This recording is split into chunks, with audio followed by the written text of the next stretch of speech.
जिज्ञासु मित्रों, बहुत बहुत अभिनंदन है आपका दिव्य सृजन में। प्रत्येक दिवस की भांति आज भी हम यहाँ पर लाइव चर्चा के लिए उपस्थित हुए हैं और यहाँ लाइव चर्चा का कार्यक्रम शुरू कर रहे हैं। तो आज का विषय है मृत्यु क्या है और प्रेत बाधा का रहस्य क्या है। इन विषयों पर आज हम चर्चा करेंगे। बहुत समय से कई लोगों ने इस विषय पर चर्चा का आग्रह किया, इसके बारे में पूछा भी। तो चलिए आज हम इस विषय पर थोड़ी चर्चा करते हैं और इसको समझने का प्रयास करते हैं। जी हाँ, इसको समझना बहुत आवश्यक है। क्यों आवश्यक है? क्योंकि समाज में इस विषय को लेकर बहुत सारी समस्याएं हैं। इस विषय को लेकर बहुत सारे चीज़ें हैं समाज के भीतर। तो चलिए आज हम इस पर चर्चा करें और क्या समाधान हो सकता है, कैसे हो सकता है, इन सभी विषयों पर हम समझने का प्रयास करें और चर्चा करें। ठीक है? तो सबसे पहले यह समझना है कि कुछ बातें समझने की आवश्यकता है। मीमांसा शास्त्र यह कहता है कि प्रति क्षण सृष्टि होती है और प्रति क्षण प्रलय भी होता है।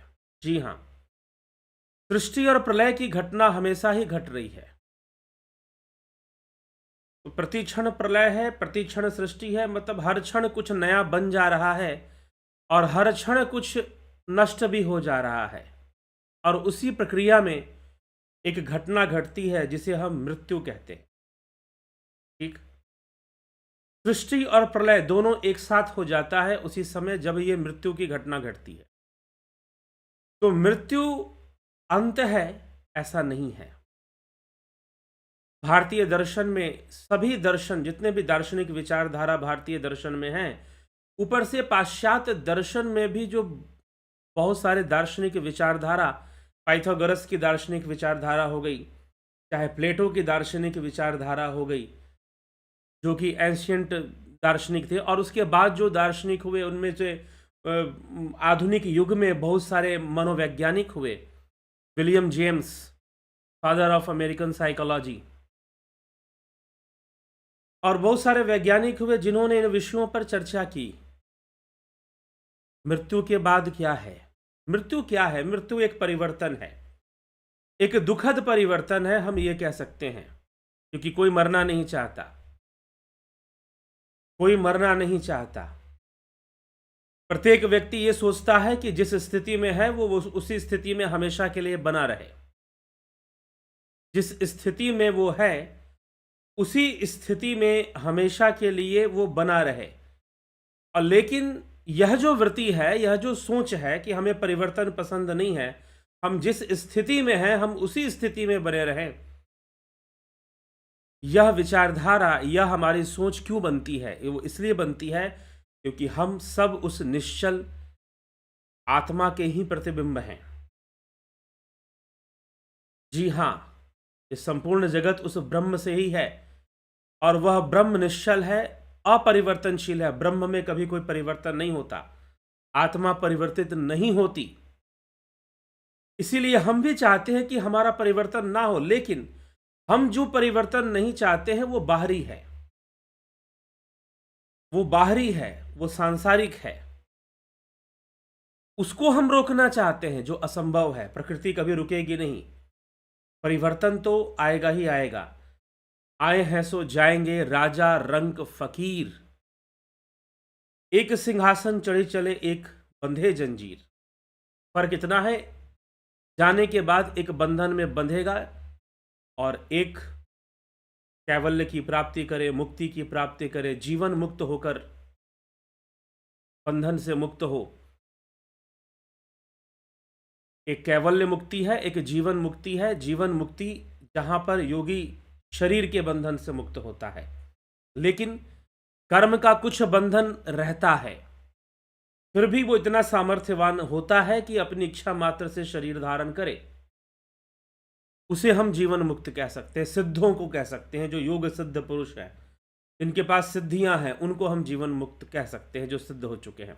लेकिन जो सिद्धियों की यात्रा भी पूर्ण कर कर कैवल्य को प्राप्त करते हैं, वो ब्रह्मलीन होते हैं, वो ब्रह्म ही हो जाते हैं। अब ब्रह्म हो जाने का मतलब समतत्व हो जाना, संपूर्ण समता को प्राप्त कर लेना, साम्य अवस्था को पूर्णता प्राप्त कर लेना, तो वह मोक्ष है। लेकिन उससे पूर्व जो जीव है, जो कर्म संस्कारों से निर्मित है, सूक्ष्म शरीर से निर्मित है, बंधन में है, वो अपने कर्म संस्कारों के वशीभूत जन्म लेगा, मृत्यु को भी प्राप्त होगा। यह प्रक्रिया, यह चक्र जो है आगे बढ़ता जाएगा, यह चक्र चलता ही रहेगा, यह चक्र चलता ही रहेगा और परिवर्तन संसार में आता ही रहेगा।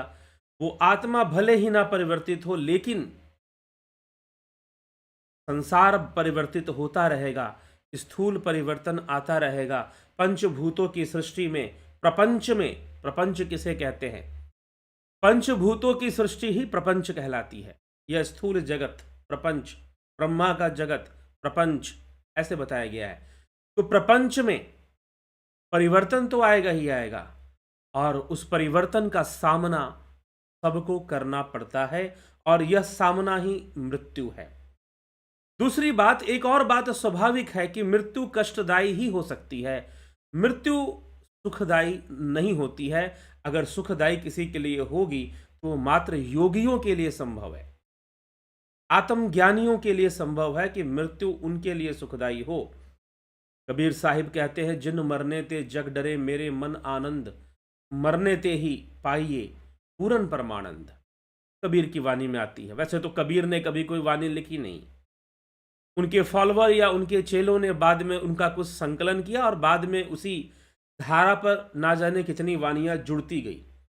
इसीलिए कई लोग मुझसे कहते हैं कि आप कबीर के ऊपर बोलो या किसी पर बोलो। मैं ज़्यादातर नहीं बोलने का प्रयास करता हूँ। कोई कहता है कि मीरा पे बोलो, नानक पे बोलो, नामदेव पे बोलो, सब तो वहीं से लेकर बोल रहे हैं। तो जो मूल सिद्धांत है वेदों के अंदर, शास्त्रों में, सूत्रों में, वही महत्वपूर्ण है। हम उसको समझ लें तो बाकी सारी चीज़ें हमें निश्चय ही समझ में आ जाएगी। तो समझने की आवश्यकता हमें क्या है, इसलिए जितने भी भेदभाव हैं, गुरुडम का माहौल और बहुत सारी चीज़ें, उन सारी समस्याओं का समाधान, चाहे धर्म के नाम पर राजनीतियां होती हैं, राजनीति करते हैं नेता लोग और बहुत सारे एनजीओज और पार्टीबाजी, इन सब का जो समाधान है वो एक ही समाधान है कि हम अपना ज्ञान वर्धन करें, हम अपने शास्त्र ज्ञान का वर्धन करें, हम अपने जो थियोरिटिकल नॉलेज है उसको भी हम बढ़ाएं, क्योंकि जो बाहरी जगत में चीज़ें उसी से आ रही हैं, उसी के आधार पर बोली जा रही हैं, उसी के आधार पर बहुत बड़े बड़े दावे ठोके जा रहे हैं। ठीक है, कोई कुछ बोल जाता है, कोई कुछ बोल जाता है। अभी कोई आईएएस की कोचिंग कराने वाला एक आदमी जो है वो कुछ सीता जी के लिए कुछ अपशब्द बोल दिया, तो श्रद्धा ही नहीं है उसे अपने शास्त्रों में या अपनी विचारधारा में, तो उसके लिए ना कोई गहन अनुसंधान है। तो जो वर्ग चापलूसी कर कर स्वयं को विकसित करता है, वो उससे भला आप क्या उम्मीद कर सकते हैं? ठीक है, अधिकार होते हैं, लेकिन फिर भी दुर्दशा भी बहुत बुरी तरीके से होती है। चलिए, ये हमारा विषय नहीं है, ये एक सामाजिक विषय है। हम कोशिश करेंगे कि इस विषय पर जो लोग कई प्रकार के लोग जो हिंदू धर्म या सनातन धर्म के विषय में उल्टा सीधा प्रचार करते हैं या कुछ कमेंट करते हैं, और शायद वो अपने आप को बहुत इंटेलेक्चुअल समझते हैं, उनके ऊपर एक व्याख्यान हम जरूर लेकर आएंगे, एक वीडियो हम जरूर लेकर आएंगे। लेकिन आज का जो विषय है वह प्रेतात्मावाद से संबंधित, मृत्यु से संबंधित है। जी हाँ, तो सभी विषयों का, चाहे यह विषय हो प्रेत बाधा, और प्रेत बाधा का जो प्रचार है हमारे देश में, और प्रेत बाधा से मुक्त करने वाले कई प्रकार के जो विद्याएं हैं, या भूत विद्या है, निषिद्ध विद्या है, बहुत तरह की चीज़ें हैं। तो उनसे संबंधित और जो समाज में जो समस्याएं हैं, यह भी समाज का एक हिस्सा है, जहां पर लोग ऐसी समस्याओं से ग्रसित रहते हैं। तो आज हम इन सभी समस्याओं को समझने का हम प्रयास करेंगे। तो सर्वप्रथम, मृत्यु एक परिवर्तन है, मृत्यु एक ट्रांजिशन पीरियड है, मृत्यु एक परिवर्तन है। जैसे प्रति क्षण, जैसे कि हम सभी यहाँ पर, हो सकता है कि ज़्यादातर जो लोग हैं वो बाल्य अवस्था में तो नहीं होंगे, बालक तो नहीं होंगे, लेकिन आपका जो बाल्य अवस्था है उसकी मृत्यु हो चुकी है। बहुत सारे लोग वृद्ध हैं तो उनके जवानी की मृत्यु हो चुकी। हाँ, वो भावनात्मक रूप से हो सकता है, मानसिक रूप से आपके अंदर विद्यमान हो सकता है, लेकिन शरीर रूप से आपका बचपन मर चुका है, आपकी जवानी मर चुकी है, और दुनिया की कोई ताकत उसे लौटाकर नहीं ला सकती है। कोई ताकत उसे लौटाकर नहीं ला सकती है। सिर्फ हम सिद्धों को इस लाइन से बाहर निकाल दे तो कोई मेडिकल साइंस, कोई केमिकल आपको दोबारा बच्चा नहीं बना सकती, ठीक, दोबारा शिशु नहीं बना सकती है। तो इसलिए हमें यह समझने का प्रयत्न करना है, विज्ञान क्या है। माइक पकड़कर सिर्फ प्रलाप करना, बहुत बड़े बड़े बातों को गंभीरता से कह देने से विद्वता नहीं हो जाती है, ठीक। समस्याएं हैं समाज में, या तो समाधान दो या तो बोलना बंद करो। क्योंकि बोल देने से, अगर आप उन समस्याओं का कोई समाधान नहीं देते और व्यर्थ में अपनी बुद्धिजीविता झाड़ने की कोशिश करते हो सिर्फ टैग लगाकर, तो टैग लाइन से जो लोग प्रभावित होते हैं, जो लोग टैग लाइन से प्रभावित होते हैं, वही तो ठगे जाते हैं असली में। ठगा कौन जाता है? तो डिग्रियों से प्रभावित मत हुआ करो। स्वामी विवेकानंद बहुत बड़े बड़े डिग्री वालों के पास गए, रविन्द्रनाथ टैगोर, केशव चंद्र सेन, बहुत बड़े बड़े नाम थे ये उस समय। देवेंद्रनाथ टैगोर, रविन्द्रनाथ टैगोर के पिताजी, स्वामी विवेकानंद के गुरु थे, वो गुरु थे स्वामी विवेकानंद के। लेकिन क्या ऐसा चक्कर पड़ गया कि देवेंद्रनाथ को छोड़कर, राजा राम मोहन राय को छोड़कर, केशव चंद्र सेन को छोड़कर रामकृष्ण परमहंस की शरण में जाना पड़ा? क्यों एक अपढ़ लेवल के आदमी को, जो कि अनपढ़ की श्रेणी में आएगा, उसे अपना गुरु बनाना पड़ा स्वामी विवेकानंद को? देवेंद्रनाथ टैगोर को क्यों छोड़ना पड़ा? क्योंकि लेवल बहुत बड़ा था और आध्यात्मिक ज्ञान बहुत छोटा था, ठीक है। तो ये मत सोच लेना कि किसी के नाम के आगे आईएएस लग जाएगा, आईएएम लग जाएगा तो ज्ञान भी बहुत बड़ा हो जाएगा। जीवन के बहुत सारे आयाम हैं, आप उसे नकार नहीं सकते। हाँ, कबूतर की तरह आंखें बंद कर सकते हैं, कबूतर की तरह, अरे बकवास होता है, अरे ये तो ऐसे ही होता है, अंधविश्वास होता है, अरे ऐसा कुछ भी नहीं होता है, यह बोल देने से नहीं हो जाता।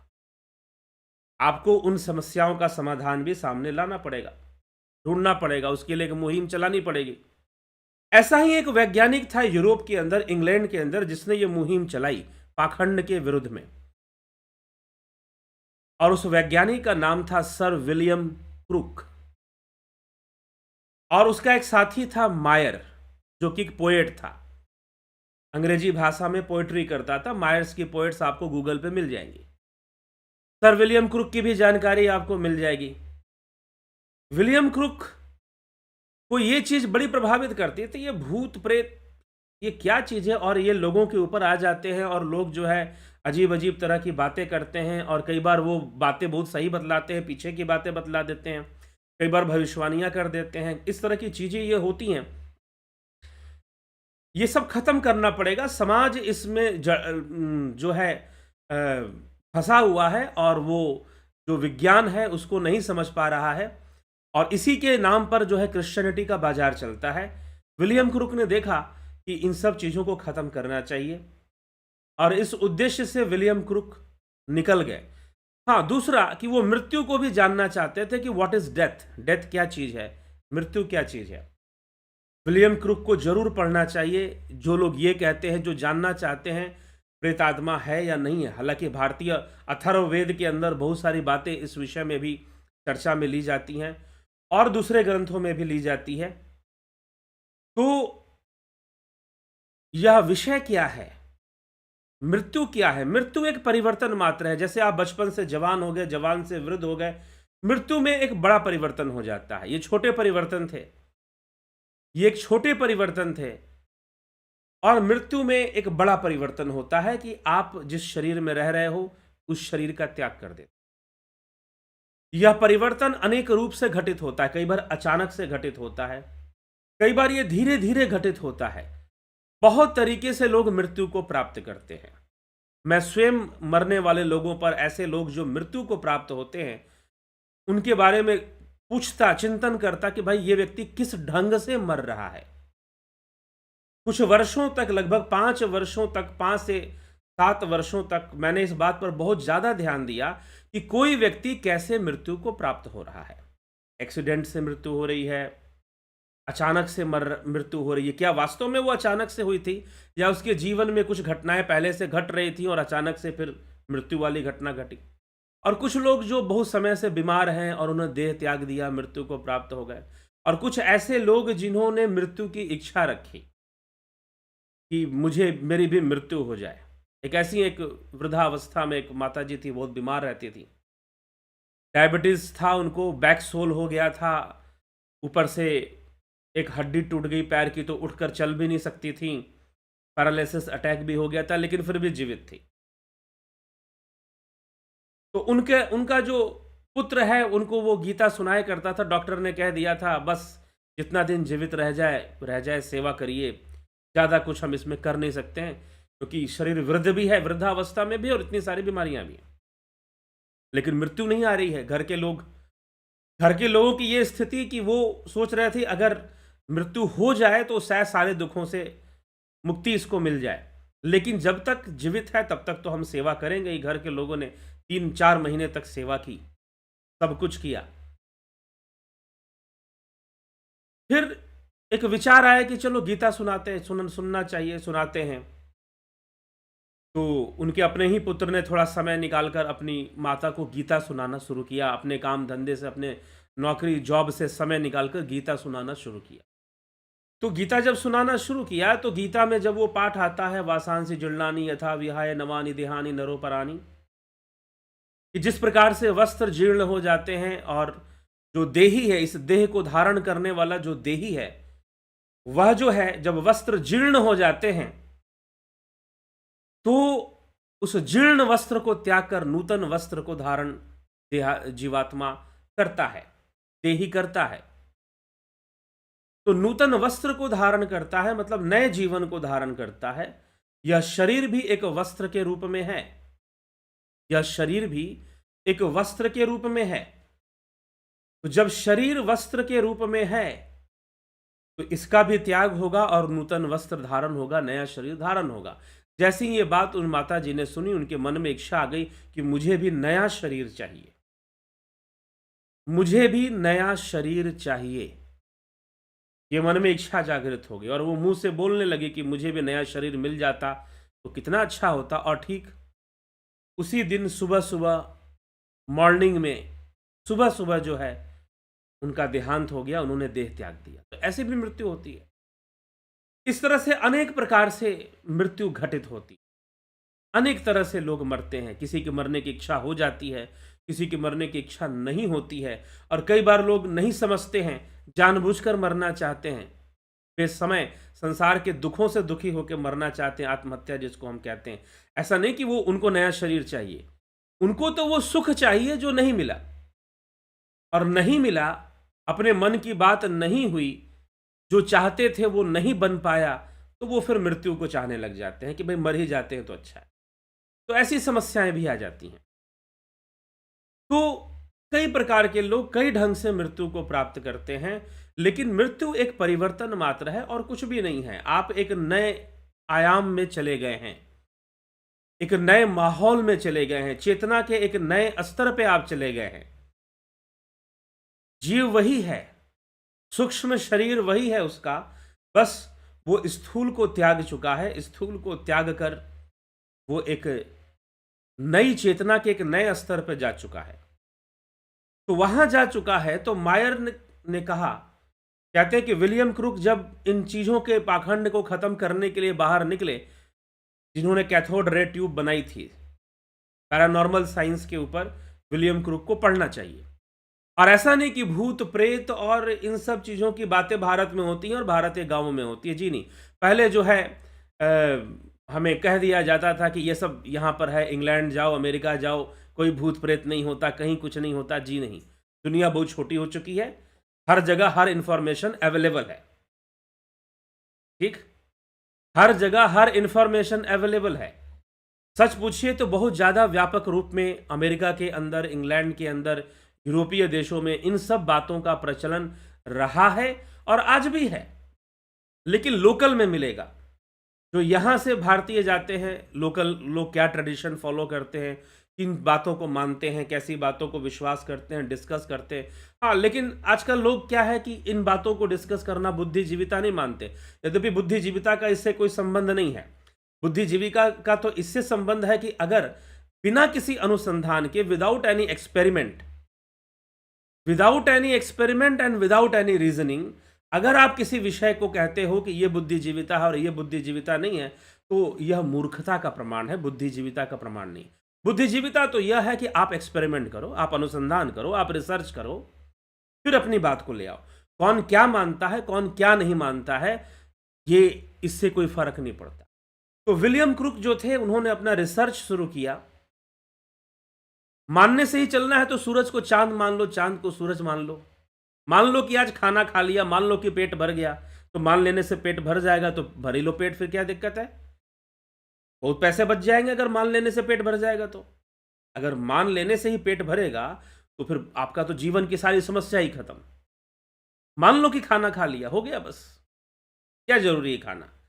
तो ये मान्यता के स्तर से हमें हर स्तर पर, स्वामी विवेकानंद जी यही कहते थे कि मान्यता के स्तर से हमें ऊपर उठना चाहिए, ठीक है। अब आप कहोगे स्वामी विवेकानंद जी मानते थे कि नहीं भूत प्रेत को? बिल्कुल मानते थे, उनके साहित्य में है। रामकृष्ण मिशन का साहित्य मृत्यु के पार, स्वामी अभेदानंद जो उनके गुरु भाई थे स्वामी विवेकानंद जी के, उनके द्वारा रचित, वो उसमें कई चर्चाएं वो करते हैं। तो इसी प्रकार से अवस्था है एक, हमें समझना चाहिए, एक परिवर्तन जीवन में आ जाता है। अब ये परिवर्तन, इस परिवर्तन के स्टेज को थोड़ा सा समझिए। वैसे ये एक इतना लंबा विषय है कि मैं शायद पूरा कर पाऊँ आज, लेकिन कोशिश करेंगे, नहीं तो कल फिर इसको ले जाएंगे इसके एक टॉपिक को। तो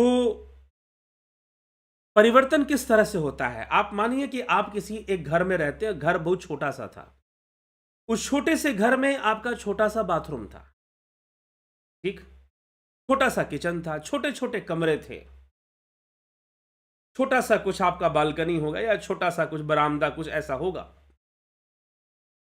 और उस छोटे से घर में आप रहते थे, बड़ी दिक्कत थी, आपकी इच्छा थी कि भाई बड़ा घर हो जाए, बड़ा घर हो जाए, हमारे पास भी बड़ी गाड़ी होती, हमारे पास भी बड़ा घर होता तो कितना अच्छा होता। ठीक है, नहीं हो पा रहा है, आपने मेहनत किया, धन कमाया, आप नहीं कर पाए, आपके बेटे ने किया, धन कमाया और उसने एक बड़ा सा बंगला खरीद लिया, बड़ा सा बंगला खरीद लिया, आप चले गए। लेकिन उस छोटे से घर में आप 40 साल रह गए। 40 साल बाद आपका पुत्र बड़ा हुआ और वो अच्छी कमाई करने लगा और उसने बड़ा सा बंगला खरीद लिया, ठीक है। अब बड़ा सा बंगला खरीद लिया, बड़ा सा बंगला खरीद लिया, आप बड़े बंगले में रहने लगे। लेकिन जिस छोटे से 40 साल जिस छोटे से घर में आप रहे थे, वो भूलेगा नहीं। 40 साल बहुत लंबा साल होता है, 40 साल बहुत लंबा वर्ष होता है, वो भूलेगा नहीं आपको। उस छोटे घर की याद आपको बनी रहेगी। एक साइकोलॉजिकल पैटर्न है, ये होगा, एक साइकोलॉजिकल पैटर्न है। आपका मन बड़े घर में नहीं लगेगा, बड़े घर में आपको बुरे बुरे सपने आएंगे। आप सोचेंगे भाई घर बदल लिया, बड़ा घर चाहिए था, बड़ा घर मिल गया, लेकिन फिर भी यहां अच्छी नींद नहीं आ रही है। होगा ऐसा, कुछ वर्षों तक आपकी आसक्ति छोटे घर वाली नहीं जाएगी। जब आप बड़े से बाथरूम में जाएंगे, अब ये बड़ा सा बंगला, बड़ा सा घर, इसमें बड़ा सा किचन, इसमें बड़ा सा बाथरूम, अब बड़े से बाथरूम में आप जाएंगे तो बड़ा सा जो बाथरूम है देखने में तो आलीशान आपको लगेगा, लेकिन फिर आपको लगेगा, जब आप सोचेंगे कि मेरा छोटा सा बाथरूम था और उस समय देखो छोटा था, अब बड़ा हो गया, चलो ठीक है, लेकिन बाथरूम जब गंदा हुआ, आप बाथरूम खुद ही साफ कर लिया करते थे, लेकिन आपने सोचा कि चलो खुद ही साफ करते हैं, बाहर से किसी को बुलाएंगे तो पैसे मांगेगा, पैसे बचाने की आदत तो आपकी पुरानी है ही, तो आप किसी से साफ तो करवाएंगे नहीं, आप खुद ही साफ करने लगे तो आप थक गए। मन में आया कि वो छोटा सा बाथरूम था, 10 मिनट में साफ हो जाता था, यहां आधा घंटा हो गया साफ ही नहीं हो रहा है, ये बड़ा सा बाथरूम ये साफ ही नहीं हो रहा है, इसमें बड़ी मेहनत लग रही है। तो फिर आपको फिर अपना छोटा वाला घर याद आएगा। ठीक है, छोटा सा घर था, कहीं कुछ गिरता था तो पता चलता था कि कहां पर क्या गिरा, ये बड़ा घर है, कहीं कुछ गिरा तो एक कोने से दूसरे कोने में जाने में टाइम लगता है, मेहनत करनी पड़ती है, कुछ पता नहीं चलता है। भैया हर चीज के अपने फायदे होते हैं, हर चीज का अपना नुकसान होता है। संसार में कोई ऐसी चीज नहीं है जिसमें फायदा हो और नुकसान ना हो। बहुत पैसा है तो उसके भी फायदे नुकसान है, पैसा नहीं है तो उसके भी फायदे नुकसान है। ये बस यही प्रकृति है, यही प्रकृति का यही स्वरूप है, प्रकृति का यही स्वरूप है। तो इसी विषय को समझना है। तो एक साइकोलॉजिकल पैटर्न होता है कि आप अपने छोटे घर को नहीं भूलेंगे, वैसे ही मृत्यु के बाद भी जीव नहीं भूलता अपने शरीर को, अपने जीवन को नहीं भूलता, उसके साथ उसका रिश्ता बना रहता है। और जब तक उसका बंधन जितना मजबूत है, जितना बना रहेगा, हां, जो इस पैटर्न को समझता है, जो इस पैटर्न को समझता है, जिसके अंदर अंडरस्टैंडिंग है कि हां यह एक साइकोलॉजिकल पैटर्न बना रहता है और ऐसा होता है, तो जो इस पैटर्न को समझता है वो अपने आप को मुक्त कर लेगा धीरे धीरे। यहां पर भी जो मैंने बात बताई कि छोटे से घर की जो अटैचमेंट है बड़े वाले घर में खत्म हो सकती है, अगर समझ है कि हां ये एक साइकोलॉजिकल पैटर्न है। तो यही पैटर्न डेथ के बाद भी काम करती है, मृत्यु के बाद भी काम करती है। शरीर छूट गया लेकिन शरीर के प्रति जो आसक्ति है वो नहीं छूटती है। विलियम क्रुक जब अपना रिसर्च कर रहे थे तो उन्होंने इस उद्देश्य को लेकर निकले कि ये जो पाखंड है ये खत्म करना है पूरी तरह से, ये उद्देश्य को लेकर निकले। तब उन्होंने ये नहीं सोचा था कि वो एक एक इलेक्ट्रिकल साइंटिस्ट होने के साथ साथ एक फिजिक्स के वैज्ञानिक होने के साथ साथ वह प्रेतात्मावाद का भी वैज्ञानिक बन जाएंगे, वो पैरानॉर्मल साइंस का भी साइंटिस्ट बन जाएंगे। ये विलियम क्रुक ने नहीं सोचा था। ठीक, तो विलियम क्रुक को तब ये नहीं पता था कि ऐसी घटना मेरे साथ हो जाएगी। वो घूमने लगे, कई लोगों से मिले, उनका भंडा फोड़ किया, अपने वैज्ञानिक तरीके से किया और कहा कि आदमी झूठ बोलता है, कोई भूत प्रेत नहीं होता। लेकिन उनके मन में एक बहुत बड़ा दुख था। कहते हैं कि विलियम क्रुक 9 भाई थे और सबसे छोटे भाई की मृत्यु हो गई थी। ये दूसरे या तीसरे नंबर पर थे, सबसे छोटे भाई की मृत्यु हो गई थी। उनसे बड़ा प्रेम था, बड़ा दुख था कि इतनी कम उम्र में मेरे भाई की मृत्यु हो गई। ये दुख हमेशा उनके हृदय में रहता था। तो इस तरह से ये भूत प्रेत का काम करने वाले लोगों से मिलना, उनका भंडा फोड़ना करते करते एक असली व्यक्ति उनको मिल गया जो कहीं से भी झूठ नहीं बोल रहा था।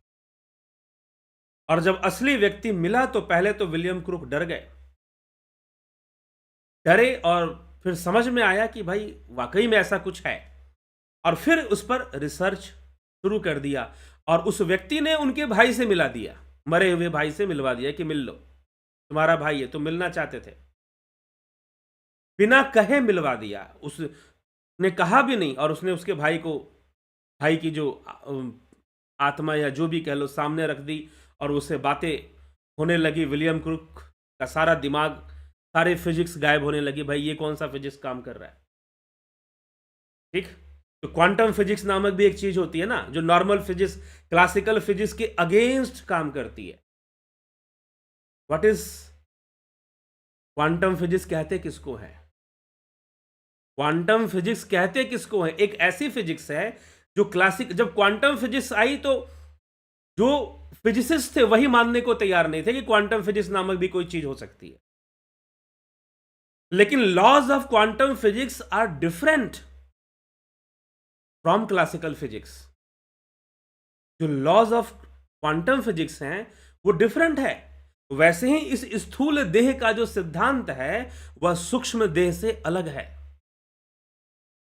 इस स्थूल देह का जो नियम है, लॉज हैं, वो सूक्ष्म शरीर से अलग हैं। उसके नियम, उसके कायदे कानून,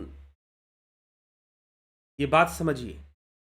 इसलिए श्री कृष्ण समझाते हुए कहते हैं कि नैनम छिंदन्ति शस्त्राणि नैनम दहति पावक न चैनम क्लेदिन्त्यापो न शोक्यति मारुत। कि ना तो शस्त्र काट सकते हैं, ना अग्नि जला सकती है, ना जल भिगा सकता है, ना जल गला सकता है, उसे कोई कुछ नहीं कर सकता है। इन सब चीजों से वो नष्ट नहीं होता है। तो वो तत्व जो नष्ट नहीं होता, जो सूक्ष्म है, जो नेत्रों से नहीं दिखता है, हमें साधारण नेत्रों से, वो इस शरीर से बाहर निकलता है। लेकिन कर्म कौन कर रहा है? वही कर रहा है। भोगों को भोग कौन रहा है? वही भोग रहा है, क्योंकि उसके होने से शरीर काम कर रहा है, उसके नहीं होने से नहीं कर रहा है।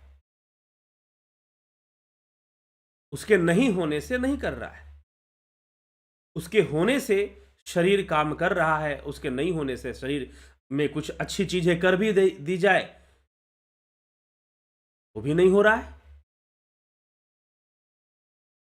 ठीक है।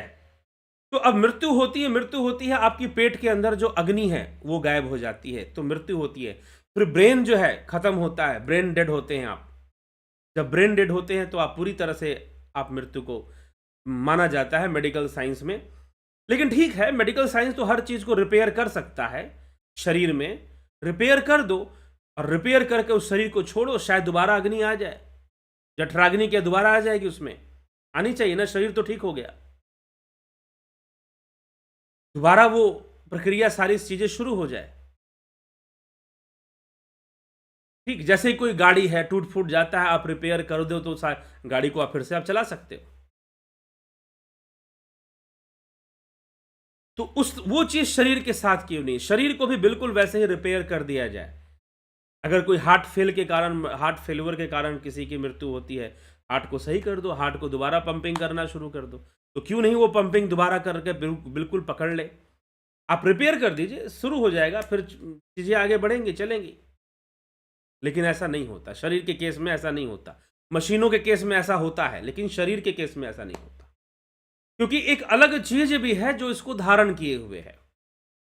उसका राजी होना जरूरी है कि वो अपने शरीर में वापस आए। तो ये नहीं होता। तो विलियम क्रूक इस बात को समझ गए, नहीं तो चैलेंज करते रहे। लेकिन विलियम क्रूक का जो दृष्टिकोण था वो अनुसंधान करने वाला था, रिसर्च वाला था। उन्हें कोई फंडिंग नहीं था कि भाई इस चीज को ना कहना है तो ना कहना है। और जो लोग बेवजह ना ना कहते रहते हैं, वो किसी दूसरे कारण से कहते हैं, जबरदस्ती की बात यही है तो यही है, बाकी दूसरा चीज नहीं है। जी नहीं, चीजें तो बहुत सारी है संसार में, इस जगत में रहस्यों से भरा हुआ है संसार।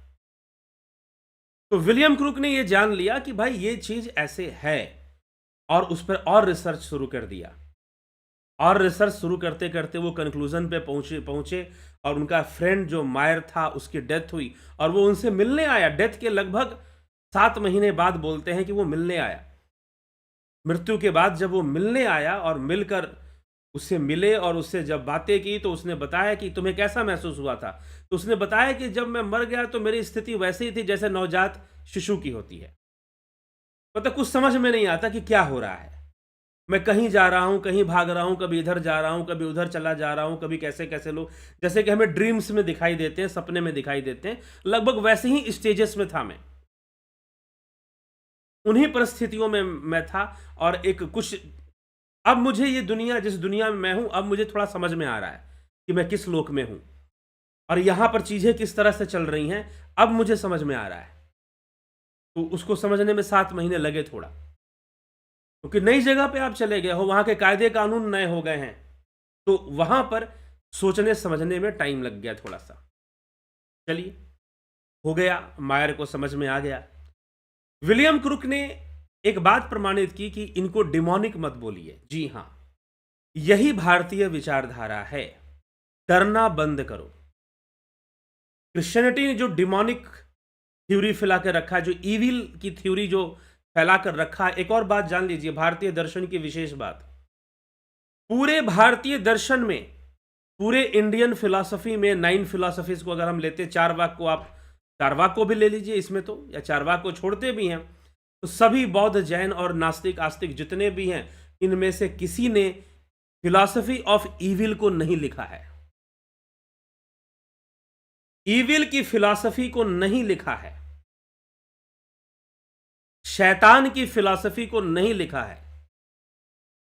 ठीक है, क्योंकि शैतान नामक ऐसी कोई चीज नहीं होती है। तो प्रकृति के ही 3 गुण हैं, सतोगुण, रजोगुण, तमोगुण। वही जो है अपना खेल खेलते हैं, उन्हीं पर वो चर्चा करते हैं और उन्हीं के मिश्रण से चीज़ें सात्विक हो जाती हैं, तामसिक हो जाती हैं, राजसी होती हैं। तो कोई शैतान के रूप में प्रकट हो जाता है, कोई देवता के रूप में प्रकट हो जाता है। कई बार देवता भी शैतान बन जाया करते थे, तो वो यक्ष बन जाते थे, उनको निकाल दिया जाता था। पुराणों में ऐसी कथा है कि देवता अगर बिगड़ जाए तो उसे निष्कासित कर कर उसे यक्ष घोषित किया जाता था कि अब ये देवता नहीं रहा, क्योंकि देवता बनने की जो कसौटी थी वो खो चुका है। तो यक्ष हो गए, राक्षस हो गए, डिमोनिक पावर हो गई, नेगेटिव पावर हो गई। तो सतोगुण, रजोगुण, तमोगुण से सारी सृष्टि चल रही है और उसी के उसमें कुछ ईवी, कुछ अच्छी हैं, कुछ बुरी हैं, इस तरह से। लेकिन ईविल होता है और डिमोनिक चीजें होती हैं और उनसे हमें डरना चाहिए और वो हमें परेशान कर देंगे या कुछ हो जाएगा। इस तरह की जो पूरी जो कथा कहानी है, जिसके दम पर क्रिश्चियनिटी का फैलाव बहुत ज्यादा हुआ है, जिसके दम पर हुआ है, इस दम पर क्रिश्चियनिटी आगे बढ़ती है। तो चलिए, तो वो चीज भारतीय इंडियन फिलॉसफी प्रपोज नहीं करती है इस चीज को। तो सबसे पहले डरना बंद कीजिए, डर निकालिए, भय निकालिए, भय खत्म कीजिए। एक कहा जाता है भय ही भूत है, बिल्कुल सही बात है, भय ही भूत है। डर ही ताकत है उस चीज की कि आप डरते हो। बात छोटी सी है, आपने उसको बहुत बड़ा बना रखा है, क्योंकि लोग बहुत अलग अलग ढंग से इन चीजों की प्रस्तुति हमारे सामने कर देते हैं, चमत्कारी ढंग से, कई बार आडंबरी ढंग से प्रस्तुत कर देते हैं। तो हम समझते हैं कि भाई ये तो बड़ी भयानक चीज है, और हमें ये चीजें दिखती नहीं है तो और ज्यादा भयानक चीज होता है। बिल्कुल वैसे ही जैसे कि अंधकार में पड़ी हुई रस्सी भी सांप नजर आती है, वैसे ही ये भूत प्रेत का भय है। अंधकार में पड़ी हुई रस्सी भी सांप नजर आती है। थोड़ा सा अंधेरा हो, पूरा अंधेरा तो कुछ दिखेगा ही नहीं, लेकिन फॉगी हो, साफ साफ ना, धुंधला सा हो, बहुत हल्की सी रोशनी हो, पूरी रोशनी न भी ना हो, तो उसमें अगर रस्सी पड़ी होगी तो वो रस्सी सांप की तरह दिखाई देगी। इसी उदाहरण से तो अद्वैत की व्याख्या होती है, मायावाद की व्याख्या होती है। तो रस्सी अगर पड़ी है तो वो सर्प की भांति नजर आएगी, जी हां नजर आएगी। लेकिन कारण क्या है? कारण है कि उस विषय में उसको आप सही से देख नहीं पा रहे, आप समझ नहीं पा रहे कि भाई ये चीज क्या है। अगर रोशनी जल जाए, लाइट हो जाए, अरे ये रस्सी तो थी, रस्सी तो थी, बस इतनी सी बात अगर आप समझ पा रहे हैं तो यही प्रेत है, यही भूत है। आप डरते हो, भय खाते हो, इनके सामने कमजोर पड़ जाते हो। क्यों कमजोर पड़ जाते हो? क्योंकि आपको पता ही नहीं कि ये चीज क्या है। मिस्टीरियस ढंग से आता है, बेचारा डॉक्टर भी नहीं ढूंढ पाता है कि कौन सा बीमारी हो चुकी है बहुत छोटी सी चीज है, बहुत मामूली सी चीज, लेकिन वो बहुत बड़ी हो जाती है क्योंकि उसको बड़ी जगह मिल। अरे वायरस क्या है? छोटी सी चीज है, मामूली सी चीज है, लेकिन अगर उसे इन्फेक्शन हो कर दिया तो वो फिर बहुत बड़ी बीमारी भी बन सकता है। नहीं, अगर नहीं कर पाया, आपकी इम्यूनिटी पावर बलवान हो गई तो फिर उसका भी कोई असर नहीं होगा। तो सेम चीज यहां पर भी काम कर जाएगी। तो विलियम क्रुक ने सबसे पहले यह समझाया कि ये चीजें, इनको डीमन नहीं बोलना चाहिए, डेविल नहीं बोलना चाहिए, इस तरह के टर्मिनोलॉजी का यूज नहीं करना चाहिए। क्रिश्चियनिटी ने डिमोनिक और ये चीजें बताई थी, तो कई लोगों को बिना चर्च गए उन्होंने ठीक कर दिया। चर्च, क्योंकि ऐसे लोग ठीक होने के लिए चर्च में जाया करते थे। लेकिन विलियम क्रुक ने, सर विलियम क्रुक ने, इंग्लैंड के साइंटिस्ट, फिजिसिस्ट, जो लोग क्रिश्चियनिटी में कन्वर्ट होते हैं ना, जरा उनको सुना देना ये बात। सर विलियम क्रुक बिना चर्च गए, बिना बाइबल को यूज किए, ऐसे लोगों की सहायता की जो प्रेत बाधा से ग्रसित थे। Without using Bible, without using cross, and without using church, उन्होंने ऐसे लोगों की सहायता की जो इन बाधाओं से ग्रसित थे। ठीक है, तो समझ में आना चाहिए कि कॉन्सेप्ट क्या है। जो बंधन युक्त शरीर है, बंधन में जीवात्मा है, पिछले बंधनों को नहीं तोड़ पा रहा है, वो इसमें भटकता है। कोई भी भटक सकता है। मृत्यु हुई है, कई ढंग से मृत्यु हुई, हाँ, जिनको बहुत वृद्ध अवस्था में एक कॉन्शियस डेथ हुई है, समझ के साथ वो मृत्यु को प्राप्त हो रहे हैं, तो उनके लिए ठीक है, वो तो निकल जाएंगे, मुक्ति को प्राप्त करेंगे। लेकिन ऐसे लोग बहुत रेयर होते हैं। तो आप मान के चलो कि 99% लोग प्रेत योनि से होकर गुजरते हैं। ठीक है, उनको गुजरना पड़ता है। तो अब जो है, जब ऐसी स्थिति में जब वो गुजरते हैं और पिछली आसक्तियां, कौन सी आसक्ति बनी रहेगी भाई? कौन सी आसक्ति बनी रहेगी? आहार, निद्रा, भय, मैथुन, ये आसक्तियां तो बनी ही रहेंगी। और कुछ जमीन जायदाद की आसक्ति हो गई तो वो भी हो गई साथ में। ठीक, वो सब भी बनी रहेगी। और दो अवस्था बनी रहेगी, स्वप्न और सुषुप्ति। जी हाँ, स्वप्न और सुषुप्ति, ये दो अवस्थाएं बनेंगी। हाँ, जागृत अवस्था नहीं, शरीर के साथ होता है वो, तो वो नहीं रहेगी। तो वो अवस्थाएं बनी रहेंगी। तो उस अवस्था में वो रहेगा। इसलिए जो भूत प्रेत है वो सोते हैं, उनको नींद आती है और वो सोते भी हैं, फिर वो जगते भी हैं। लेकिन सूक्ष्म शरीर में जगते हैं, स्थूल देह में वो जग नहीं सकते, उनके पास है नहीं। तो सूक्ष्म शरीर में वो जगते हैं और फिर सूक्ष्म शरीर से जो करना है, अपनी वासनाओं को पूर्ण करना है या कुछ करना है, उनमें बंधन में है तो बंधन में रहेंगे, उसको पूर्ण करने की कोशिश करेंगे। ठीक, और पूर्ण करने की कोशिश में वो ज्यादातर संपर्क बनाते हैं अपने परिवार से, जिस परिवार में वो थे पहले, कुल में जो थे। इसलिए ज्यादातर जो प्रेत बाधाएं हैं वो पूर्वजों के रूप में ही सामने आती हैं। इसलिए पितृदोष निवारण आदि बहुत सारी चीजें की जाती हैं और होती हैं। तो छोटी सी चीज है लेकिन हावी हो जाती है, क्योंकि हमें इसका ज्ञान नहीं है, हमारे पास इसकी समझ नहीं है, हमें इसकी अंडरस्टैंडिंग नहीं है। और फिर इसका एक बहुत बड़ा बाजार लगना शुरू हो जाता है, बहुत बड़ी बड़ी चीजें होनी शुरू लग जाती है, बड़े बड़े दरबार लगने शुरू हो जाते हैं। है छोटी सी चीज, समझ नहीं होने के कारण यह जो है हम पर हावी हो जाती है, क्योंकि हमें इसकी अंडरस्टैंडिंग नहीं होती। हम इसके सामने घुटने टेक देते हैं। सबसे पहले हम घुटने टेकते हैं साइकोलॉजिकली। साइकोलॉजिकली मतलब मनोवैज्ञानिक रूप से, मानसिक रूप से हम सरेंडर कर देते हैं इन चीजों के पीछे। और जब मानसिक रूप से हम सरेंडर कर देते हैं तो फिर बाकी क्या चीज है, ये तो हावी हो ही जाएंगे। फिर आपने स्वीकार कर लिया, क्योंकि आपका सारा प्रयास बाहरी होता है, आंतरिक कोई प्रयास आप नहीं करते हैं इन चीजों से मुक्त होने के लिए। मुक्त हुआ जा सकता है, समय भी लगता है। कई लोग मुझे फोन करते हैं कि क्या हमारी कोई सहायता हो सकती है। कई बार मैं कुछ बताता हूं, कई बार कुछ नहीं बताता हूं। और कई बार इनकी दुनिया में झांका जा सकता है। कई लोगों के अंदर बचपन से, जन्म से ही ऐसी क्षमता होती है कि इनकी दुनिया में झांक सकते हैं। और कई लोग नहीं तो अपना ध्यान योग आदि कर कर भी अपनी थोड़ी चेतना को विकसित कर कर चेतना का विस्तार करना पड़ेगा, एक्सपेंशन ऑफ कॉन्शियसनेस करना पड़ेगा। इसके माध्यम से भी वो उनकी दुनिया में झांक सकते हैं, देख सकते हैं। तो चीजें बहुत बड़ी नहीं है, बिल्कुल वैसे ही है जैसे कि अंधेरे में सांप दिखाई देता है, रस्सी जो है सांप दिखाई देता है वो रस्सी, लेकिन सांप होकर अब बहुत बड़ी समस्या पैदा कर रहा है। हो सकता है किसी के लिए इतनी बड़ी समस्या पैदा करे कि वो रस्सी को देखते ही सांप समझ ले, उसको हार्ट अटैक आ जाए और मृत्यु हो जाए। बेचारे सांप ने तो काटा ही नहीं, और जब लाइट जली तो रस्सी निकला और मौत भी हो गई, हार्ट अटैक हो गया, दिल की धड़कन बढ़ गई। ऐसी भी घटनाएं घट जाती हैं। ठीक, तो रस्सी की चीज जो है वो रस्सी की तरह है, लेकिन उसको सांप बना दिया गया है और लोग भय बना दिया गया है, और उसका एक बहुत बड़ा मार्केट पूरी दुनिया में चलता है। इंडिया में चलता है ऐसी बात नहीं जी, आज भी हैं भूत भगाने वाले, अमेरिका में भी रहते हैं। ठीक ना, तरह तरह की कहानियां सुनाने वाले। अरे सबसे ज्यादा हॉरर मूवीज बनती कहां पर, और ट्रू स्टोरी पे बनती है। वो क्लेम करते हैं this is the true story, वो क्लेम करते हैं कि ये सच्ची कहानी है, सच्ची घटना है।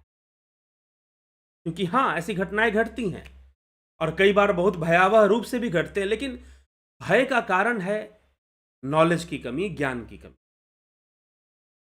बहुत बड़ी चीज़ नहीं है, लेकिन कई बार वो बड़ी साबित होने लग जाती है। और दूसरी चीज़ देखिए, एक एग्ज़ाम्पल लीजिए, कोरोना वायरस लगभग 2 ढाई साल अभी भी पूरी तरह से नहीं गया है।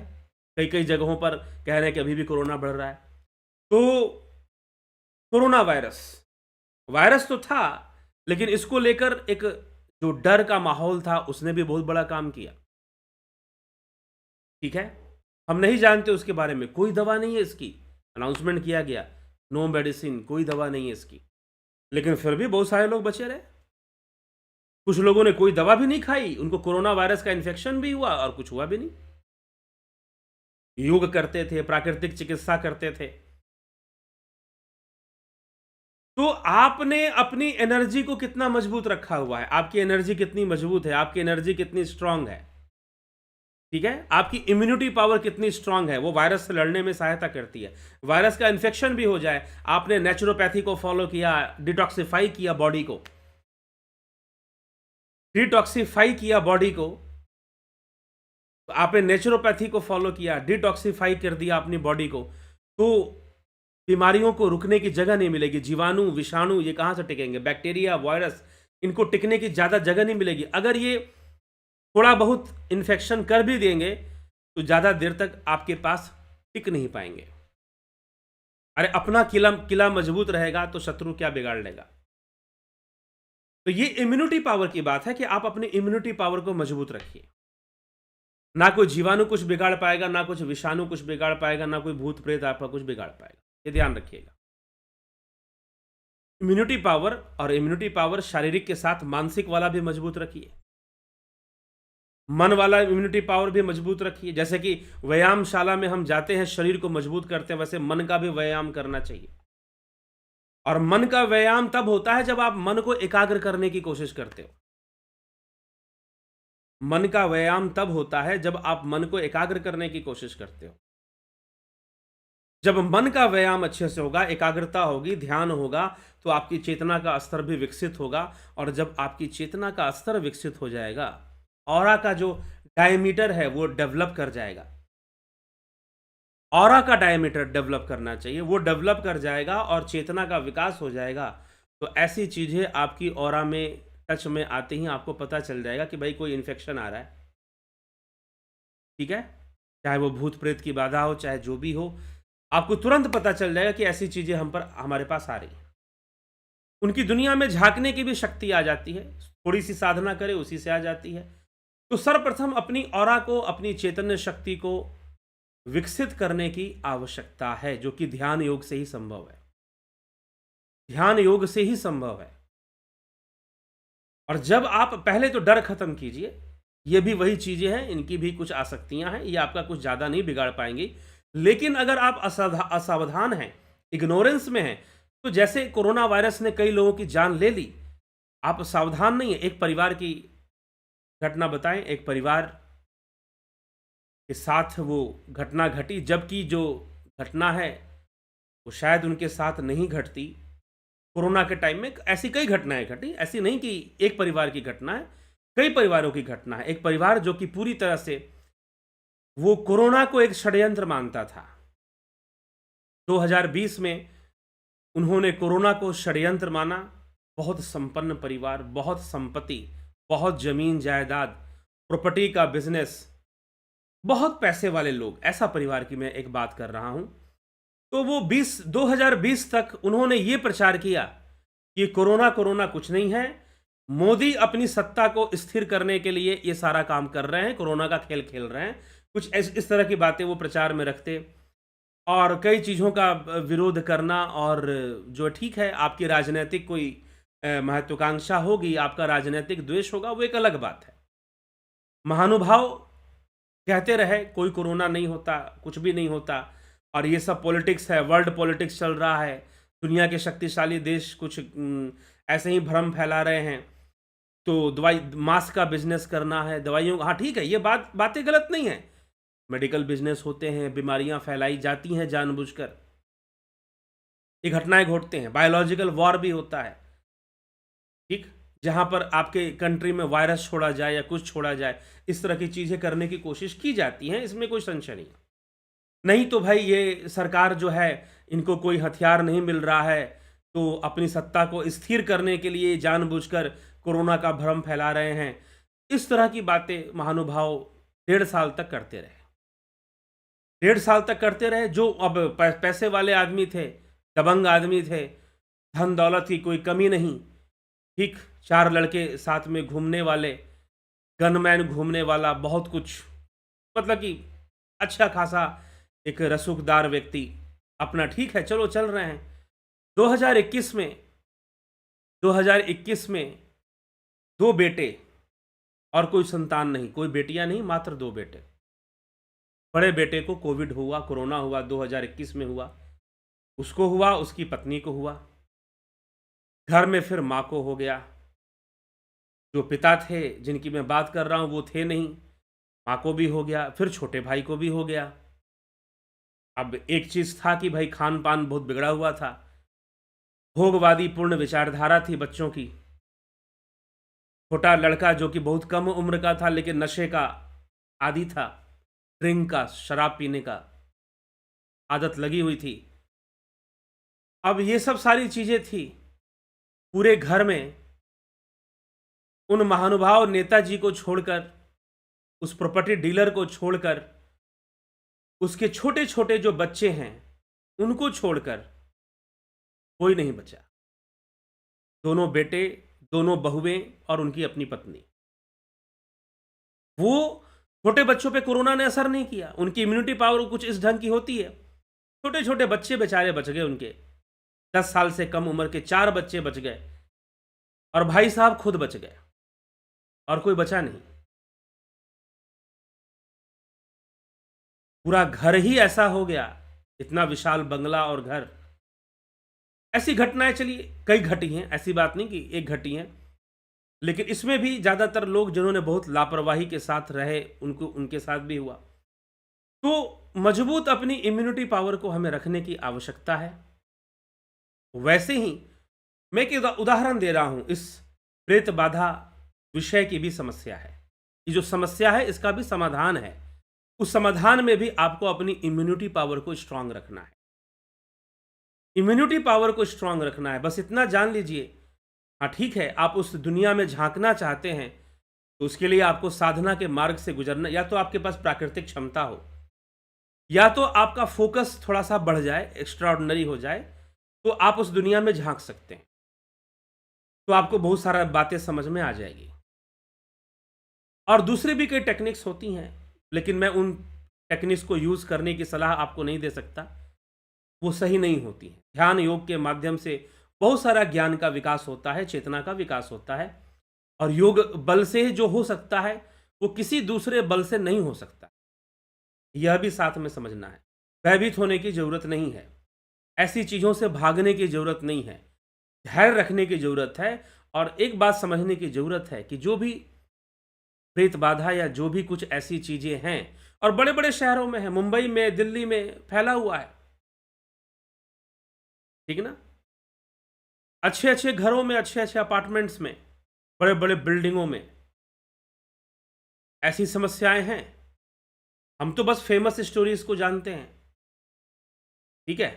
हम तो सोचते हैं कि हमने इंटरनेट चला लिया और हमने टीवी न्यूज़ देख लिया तो शायद हमने बहुत कुछ जान लिया। अरे जानने के लिए बहुत कुछ है जो आप जानते ही नहीं। अभी संसार में जानने के लिए बहुत कुछ है, गुप्त रूप से, जिसे हम नहीं जानते हैं उन विषयों को, लेकिन है तो बहुत कुछ। तो चलिए, हो गया, घटनाएं घटती हैं, लोग इन सब चीज़ों से पीड़ित होते हैं, समस्याएं रहती हैं। आपको लगता है, हो सकता है आपके साथ ना हुआ हो। इसके पीछे ग्रहों का संयोग भी कई बार कारण बनता है, ना होने के पीछे और होने के पीछे भी, दोनों के पीछे। तो आप कभी जाइए, विलियम क्रुक की तरह घूमिए उन लोगों के पास जो ये कहते हैं कि हम भूत प्रेत का समाधान देंगे। वो कितना सही समाधान देते हैं वो एक अलग बात है, लेकिन आप उनके पास घूमेंगे तो आपको पता चलेगा engineers, medical doctors, IAS officers अपनी समस्या को लेकर ऐसे लोगों के पास जाते हैं। यहाँ तक कि कोई साइंटिस्ट फैमिली भी आपको मिल जाए, यहाँ तक कि आपको कोई बहुत ज़्यादा ये लेफ्टिस्ट विचारधारा का हो, वो भी ऐसी समस्या से ग्रसित हो और ऐसे लोगों के बीच में घूम रहा हो। कौन? जो भूत प्रेत निकालने का या प्रेत बाधा से मुक्ति का उपाय बताते हैं, उनकी बात कर रहा हूं। जरा घूमिए इन लोगों के पास, आपको पता चलेगा। बहुत अच्छे अच्छे क्वालिफाइड लोग इनके पास आते हैं अपनी समस्या को लेकर, अपनी समस्या का समाधान करने के लिए। सारा का सारा साइंस धरा रह जाता है, सारी की सारी बुद्धिजीविता जो इंटेलेक्चुअलिटी है धरी रह जाती है। इसलिए इंटेलेक्चुअल होना अलग बात है, मनोबली होना एक अलग बात है, आत्मबली होना एक अलग बात है। ठीक है, डिग्रियां एक अलग चीज हैं, कैपेबिलिटी एक अलग चीज है कि आप कितने किसी विषय में मैच्योर हैं, कितना कैपेबल हैं, कितनी समझ रखते हैं किसी सब्जेक्ट का। किसी अब तो डिग्रियों के कल्चर में क्या है कि बहुत सारे आपको ऐसे मिल जाएंगे जो कि साइकोलॉजी में मास्टर हैं, कई चीज़ों में मास्टर है, लेकिन उनसे बात कर लो तो उनकी खुद की साइकोलॉजी बिगड़ी हुई है। ठीक, तो इस तरह की समस्याएं समाज में हैं और इन समस्याओं से समाज में बहुत सारे लोग ग्रसित रहते हैं और वो समाधान ढूंढते रहते हैं। कई बार मुझे भी फ़ोन कर देते हैं, कई बार बाहर से भी, अमेरिका से भी कुछ मुझे फ़ोन आते हैं कि ऐसी समस्या, मैं उन्हें बता देता हूँ कि किस तरह की समस्या है। कई बार मैं उनकी सहायता करता हूँ, कई बार मैं उनकी सहायता नहीं करता हूँ, निर्भर करता है परिस्थितियों पर। इसलिए मैं सहायता करने का दावा किसी को नहीं करता, लेकिन सहायता हो सकती है, सहायता हो सकती है। अगर आप ऐसी समस्याओं से बहुत जूझ रहे हैं तो आप मुझे संपर्क कर सकते हैं, लेकिन समस्याओं का समाधान एक ढंग से नहीं होता, अलग अलग तरीकों से होता है। किसी की समस्या 2 दिन में ठीक हो सकती है, किसी की महीनों में ठीक होगी, किसी की हो सकता है कि 5-6 महीने लग जाए।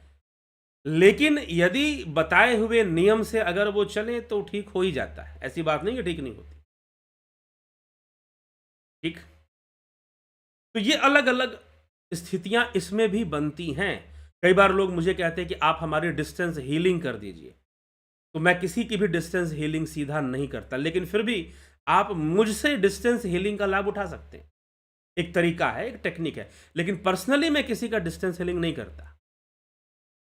हीलिंग कोर्स चलता है, कई लोग ज्वाइन करते हैं, तो वो कई लोग कहते हैं कि हमें ऐसी प्रॉब्लम है, आप हमारी हीलिंग कर दीजिए, हम आपको पेमेंट कर देंगे। तो मैं किसी का पर्सनल हीलिंग नहीं करता। हाँ, कुछ टेक्निक्स फिर भी हैं ऐसी कि जिसमें आप हीलिंग का लाभ उठा सकते हैं, अपने आप को हील करवा सकते हैं, यह भी संभव है।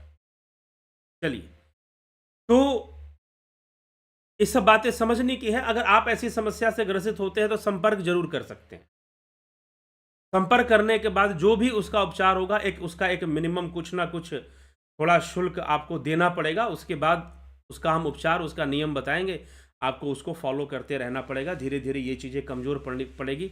और सबसे पहली चीज़ कि आपको ये समझना होगा, ये इस चीज़ का जो दर्द है, इस चीज़ का जो तकलीफ़ है, बस इतना ही है कि जैसे अंधेरे में रस्सी भी सांप दिखाई देती है और उसका कोई, इस बीमारी का कोई इलाज नहीं होता। अंधेरे में रस्सी भी सांप दिखाई देती है, जी हाँ। और इस बीमारी का कोई इलाज नहीं कि आपको सांप दिखाई दे रही, एक ही इलाज है कि लाइट जल जाए। लेकिन लाइट जल नहीं सकती है, लाइट भी तो आप ही को जलानी है भैया, लाइट भी तो आप ही को जलानी है ना, कोई दूसरा थोड़ी ना आके जलाएगा। और आप तो रस्सी को सांप देकर आप आगे बढ़ ही नहीं रहे हो, आपकी तो शरीर से पसीने छूट रहे हैं, आपकी तो हालत खराब है। तो जब तक कोई आकर लाइट ना जलाए आपकी, तब तक वो रस्सी नजर नहीं आएगी।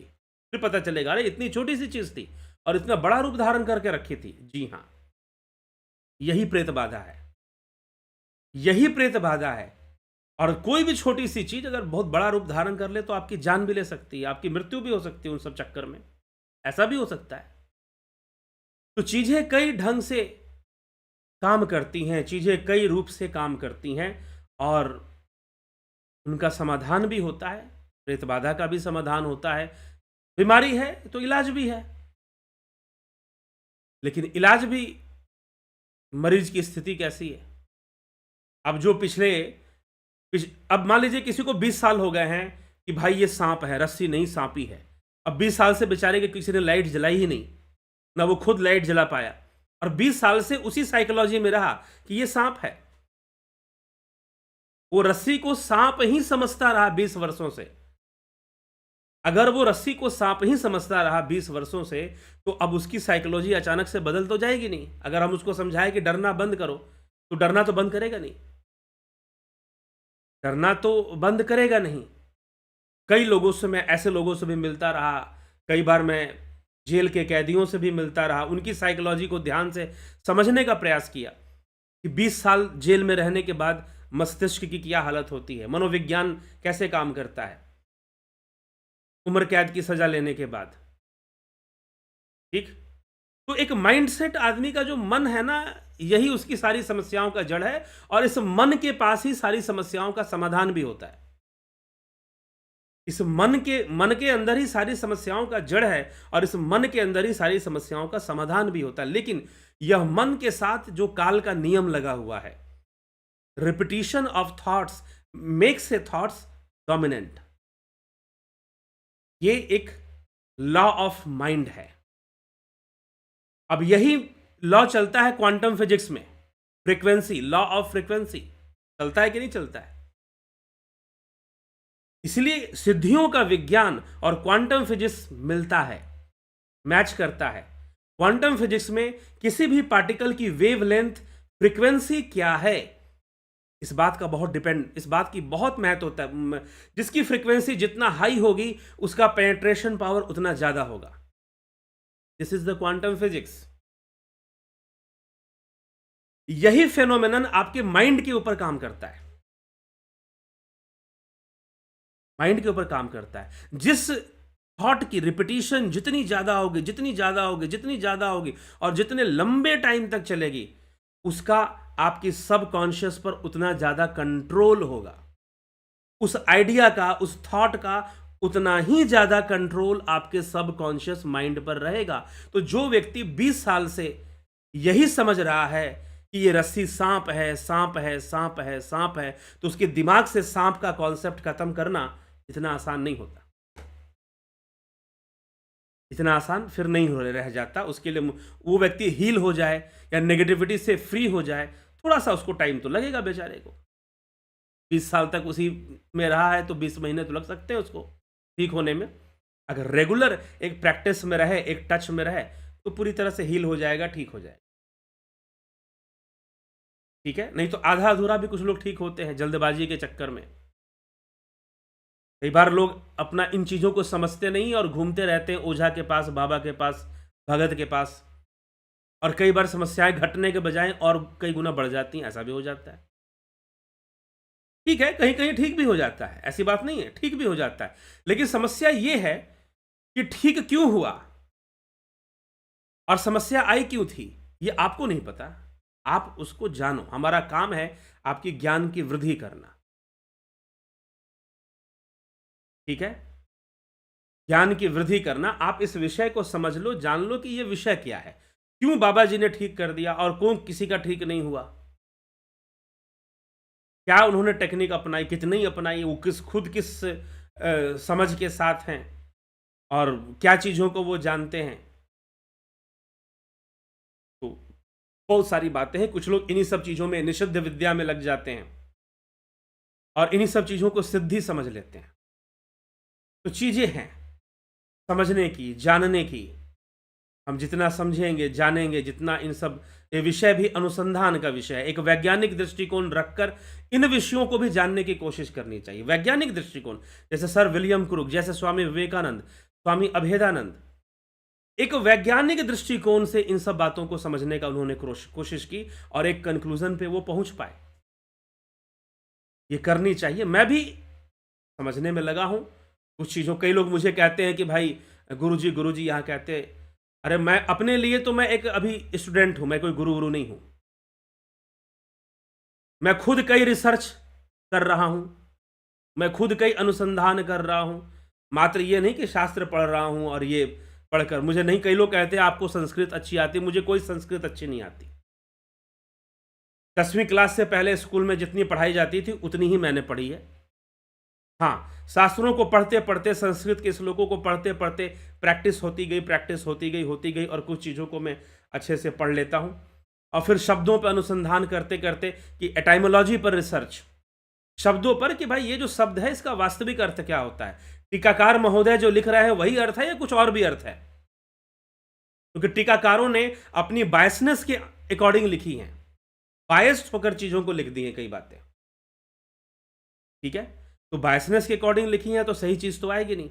तो शब्दार्थ क्या है, शब्दों का अर्थ क्या है, उन तक पहुँचने की कोशिश करना।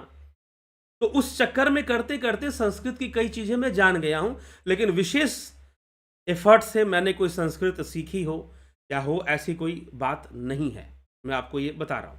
हाँ, एक जिज्ञासा, वेदों को पढ़ने की जिज्ञासा, वैदिक संस्कृत को जानने की जिज्ञासा। फिर मैंने रुद्राष्टध्यायी का पाठ सीखा है, थोड़ी बहुत रुद्राष्टध्यायी वगैरह मैंने सीखी है, थोड़ी बहुत नहीं, पूरी लगभग। तो कुछ सीखा भी है, लेकिन कोई ऐसा नहीं कि कोई संभाषण या फिर कुछ ऐसी चीज़ें जो होती हैं, कोई बहुत ज़्यादा वो नहीं दिया। हाँ, जो विज्ञान है, शास्त्रों का जो विज्ञान है, वो क्या समझाना चाहता है, वो समझने की कोशिश करता रहता हूँ और उसके माध्यम से मनुष्य जीवन को कितना समझ सकता हूँ।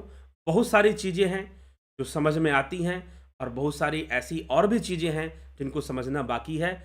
तो उस अनुसंधान में लगे रहने के कारण मैं एक छात्र ही तो हुआ, एक स्टूडेंट ही तो हुआ। अभी बहुत कुछ सीखना और बहुत सारे प्रकृति के रहस्यों को समझना बाकी होता है। तो चलिए, और कोई मैं आध्यात्मिक बैकग्राउंड से मैंने अपनी पढ़ाई की हो ऐसी भी कोई बात नहीं, साइंस बैकग्राउंड से पढ़ाई की है। ठीक है? तो इन सब बातों को समझने की आवश्यकता है और इसे समाज में बहुत सारे लोग, मुझे जो है, देखिए मैं आज ये टॉपिक क्यों लेकर आया, किसी ने कुछ मुझे कहा, मैंने कहा कि मैं अब इन सब चीज़ों पर ध्यान नहीं देता, मैं इन सब चीज़ों का समाधान लोगों को नहीं देता हूँ ज़्यादातर, या नहीं डील करता हूँ। एक बार मैंने लगभग 1 साल पहले किसी व्यक्ति को मैंने ऐसा कहा था। उन्होंने कहा कि जब आपको इन विषयों की समझ है और ज्ञान है, तो आपको लोगों की सहायता करना चाहिए। समाज में ऐसे बहुत सारे लोग हैं, ऐसी बातों को लोग चर्चा में नहीं लाते, माइक पर नहीं बोलते कि उनके घर में प्रेत बाधा है या उनके ऊपर प्रेत बाधा है या वो ऐसी चीज़ों से परेशान हो रहा है। कोई माइक पर इसको अनाउंस नहीं करता है, ठीक है, और ना इसकी चर्चा करता है। लेकिन समाज में हजारों सैकड़ों की संख्या में ऐसे लोग हैं, लाखों की संख्या में ऐसे लोग हैं जो इन सब समस्याओं से जूझते रहते हैं। कई बार समस्याएं साइकोलॉजिकल होती हैं, कई बार समस्याएं नेगेटिव एनर्जीज की होती हैं, जूझते रहते हैं। उनकी सहायता होनी चाहिए, अगर सही ढंग से हो पाए तो करिए आप, अगर आप जानते हैं तो आपको जरूर करना चाहिए, आपको इग्नोर नहीं करना चाहिए। तो मैंने कहा कि ठीक है, एक समय आएगा जब मैं कुछ करूंगा, लेकिन अभी मैं इन सब चीज़ों को डील नहीं करता हूं और ना ही मैं ऐसे लोगों की समस्याओं को ग्रहण करता हूं, लेता हूं। फिर कुछ लोगों ने समस्याएं बताई, कुछ चीज़ें मैंने उनको बताई, कुछ थोड़ी बहुत सहायता कर दी, किसी की किसी की नहीं की। लेकिन एक नियम का पालन, एक सिस्टमैटिक वे में कुछ चीज़ें आप फॉलो करते हैं, तभी आपकी सहायता हो पाएगी। चुटकी बजाकर सहायता नहीं होगी। ठीक है? तो ये ध्यान रखिएगा। तो आप सही विधि से, सही क्रिया से कुछ बातें समझेंगे, जानेंगे, तभी जाकर समस्याओं का समाधान भी आप इन विषयों में कर पाएंगे और जान पाएंगे। तो ऐसी समस्याओं अगर किसी को हो तो संपर्क मुझे कर सकते हैं, लेकिन कुछ परिस्थितियों से गुजरना पड़ेगा, कुछ लॉज से उनको गुजरना पड़ेगा, नियम से गुजरना पड़ेगा, और जो है उनको उपाय कुछ बताए जाएंगे, वो करना पड़ेगा, तभी जाकर उनकी मुक्ति सही से हो पाएगी, नहीं तो नहीं हो पाएगी। इन सब चीज़ों से उनको निदान नहीं मिल पाएगा, और मिल भी गया तो हो सकता है बाद में समस्या खड़ी हो जाए। कई तरह की बातें होती हैं। चलिए छोड़िए, आगे बढ़ते हम। जिनको ऐसी समस्याएं हों वो निश्चय ही संपर्क कर सकते हैं। उनकी अगर कुछ सहायता हो सकी तो कुछ ना कुछ करने का प्रयास जरूर किया जाएगा। आगे बढ़ते हैं। और यदि ऐसी समस्याएं हैं तो सबसे पहले आप अपनी समस्या को इसी तरह से समझिए। इस तरह से समझिए जैसे रस्सी सर्प की तरह दिखाई देता है। रस्सी सर्प की तरह दिखाई देता है, सांप की तरह दिखाई देता है, वैसे ही ये सारी समस्याएं हैं। आपकी चेतना का विकास हो, आपको आध्यात्मिक ज्ञान की प्राप्ति हो, आपका आध्यात्मिक स्तर का विकास हो, और ये मात्र सुनने से पढ़ने से नहीं होगा। सुनने से और पढ़ने से नहीं होगा ये। यह जो है साधना से होगा, प्रैक्टिकल एप्लीकेशन से होगा। ठीक है, प्रैक्टिकल एप्लीकेशन से होगा। तो प्रैक्टिकल एप्लीकेशन से ये चीज होगी, तो आप इन चीजों को समझ पाएंगे, एक अंडरस्टैंडिंग डेवलप कर पाएंगे, और इस समस्या से आप मुक्त हो पाएंगे। आप क्या हो पाएंगे? इस समस्या से मुक्त हो पाएंगे। तो मुक्त होने के लिए निश्चय ही, और आप खुद भी मुक्त होंगे, दूसरों को भी मुक्त कर पाएंगे। आपके अंदर ये क्षमता का विकास हो जाएगा। जिन लोगों ने भी ध्यान योग कोर्स किया है, अगर ईमानदारी से ध्यान योग का अभ्यास करें, ईमानदारी से अगर अभ्यास करते हैं, वो सनातन पद्धति पे आधारित कोर्स है। ऐसा नहीं कि कोई उसमें ऐसे ही कोई टेक्निक को इन्वॉल्व किया गया है, बल्कि सनातन पद्धति पर वो एक्सपेरिमेंटेड टेक्निक्स हैं सारी की सारी। तो आप अगर सही तरीके से ध्यान योग को विकसित कर लेते हैं, तो सूक्ष्म क्या है, स्थूल क्या है, सबका रहस्य धीरे धीरे आपके सामने प्रकट हो जाएगा, हो जाएगा। ठीक है, प्रकृति के सिद्धांत को समझिए। आसक्ति, इसलिए शुरू से मैंने जो एग्जाम्पल्स लिए उसी ढंग से लिए। आसक्ति होती है, सबको होती है। आप वहां बैठे हो, आसक्ति है शरीर के अंदर। मैं यहां बैठा हूं, आसक्ति नहीं है, ऐसी बात नहीं है। जो जहां रहेगा वहां से आसक्ति बनेगी। बस ज्ञानी भोगे ज्ञान से, अज्ञानी भोगे रोए, इसका डिफरेंस होगा। आए हैं सो जाएंगे, राजा रंग फकीर, एक सिंहासन चढ़ी चले, एक बंधे जंजीर, इसका डिफरेंस होगा। ऐसा नहीं कि मैं यहां बोल रहा हूं कि पतंजलि योग सूत्र में वैराग्य आसक्ति त्यागने की बात कही गई है। It is easier to say principles than to follow it. किसी भी सिद्धांत को हाँकना बहुत आसान होता है, बोलना बहुत आसान होता है, लेकिन प्रैक्टिकल चीजें कुछ और होती हैं। तो यहां पर जो भी मैं यहां पर जो चर्चा होती है, वो कोई सिद्धांत के लिए नहीं होती कि सिद्धांत झाड़ना और बड़े बड़े आदर्शवादी बातें करना है, तुम ब्रह्मचारी बन जाओ, तुम्हारा ये नहीं होना चाहिए, तुम ये नियम का पालन करो, तुम राम जी बन जाओ। नहीं, प्रकृति है, प्रकृति अपनी जगह पर है, और प्रकृति जो है लोगों के साथ अलग अलग व्यवहार करती है। लोग अलग अलग परिस्थितियों में जन्म लेते हैं, अलग अलग कर्म संस्कारों के साथ जन्म लेते हैं, उनकी अलग अलग समस्याएं भी होती हैं, लेकिन सब में एक समान तत्व भी है। सब में एक समान तत्व भी है। इस चैनल का उद्देश्य कोई बहुत आपको आदर्श को समझाना या कोई नियम समझाना नहीं है। आप प्रकृति के रहस्य को समझो, आप जीवन को समझो कि जीवन क्या है, और जीवन को बेहतर बनाओ। जबरदस्ती का आदर्श ठोकना कि यह गलत है या सही है, कोई यह जजमेंटल मंच नहीं है। यहां पर यह जो चैनल है, इसके माध्यम से हम जीवन को समझें और प्रकृति को समझने का प्रयास करें। यह नहीं कि यह काम गलत है, यह काम सही है। अगर कुछ गलत है तो उससे बचने का सही उपाय होना चाहिए। यह नहीं कि हमने कह दिया कि भाई ये मत करना। नहीं, डंडा देकर कहोगे तो एक बचपन में डंडा चलता है, लेकिन बड़े हो जाने के बाद युवक को पता होना चाहिए कि यह गलत है तो क्यों गलत है, और कितना गलत है, और कैसे कैसे गलत है।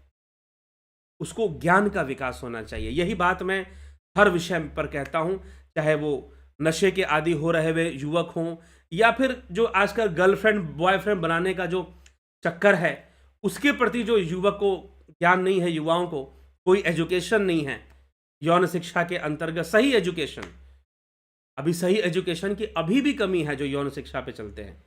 तो कोई शिक्षा ना हो, जीवन को बेहतर बनाने का क्या तरीका हो सकता है, इस उद्देश्य से यह चैनल चलाया जाता है, ना कि कोई आदर्शवादी विचारधारा थोपने के लिए कि भाई ऐसा करो वैसा करो। नहीं। तो चलिए, तो यह हमें समझना है। और किसी पक्ष को, लोगों को ऐसी समस्याएं रहती हैं, तो निश्चय ही अगर वो सही तरीके से विषयों को समझते हैं तो उनकी इससे मुक्ति भी होती है, उनको छुटकारा भी मिलता है, इसमें कोई संशय नहीं है। तो ये समझने की आवश्यकता है।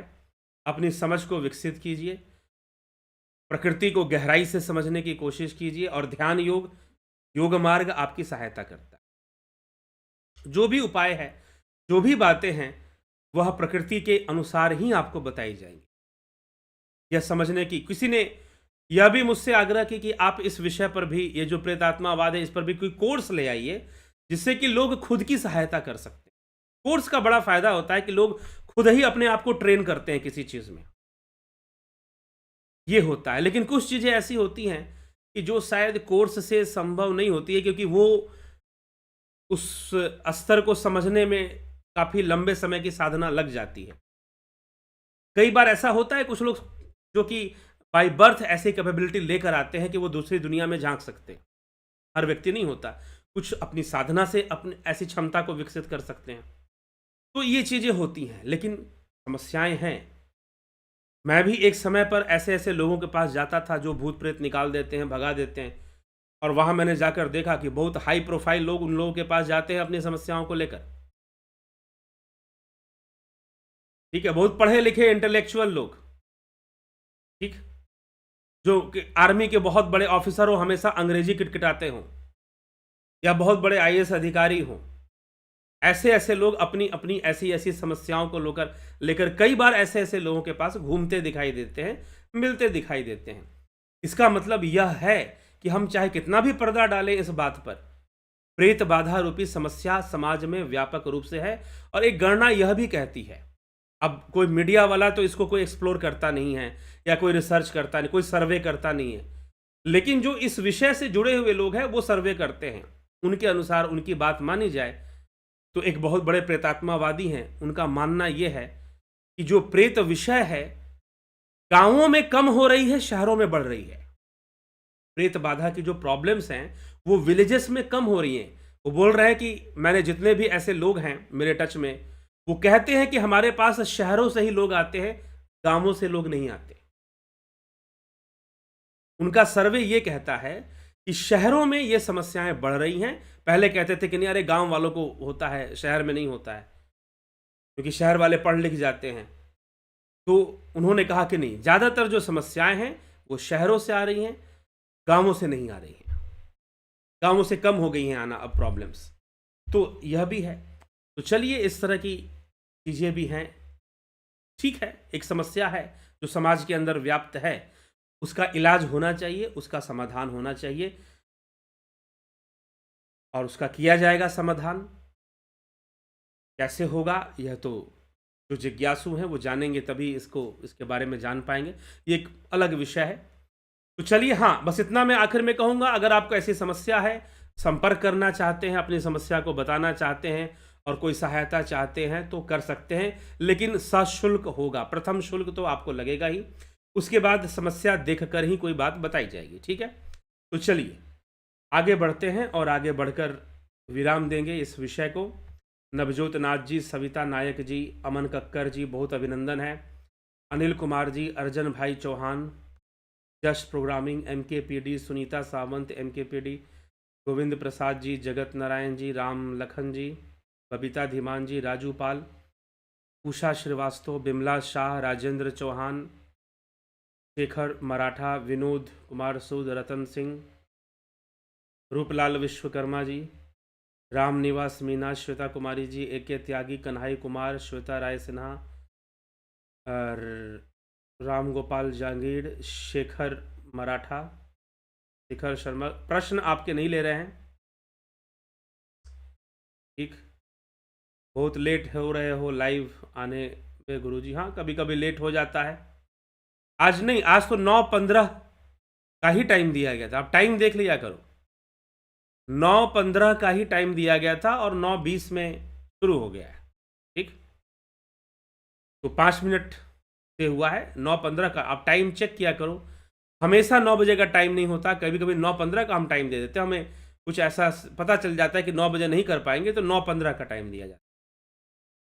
सतीश कुमार जी, रामविलास जी, धनराज सिंह जी, रुपेश सिंह, हीरालाल यादव, प्रथमेश शिवदास वर्मा। मेरा प्रश्न है, मैं भगवान या देवी देवता की पूजा अर्चना क्यों करूं जब मुझे मुक्ति ध्यान साधना से ही मिलेगी? मत करो भाई, ठीक है।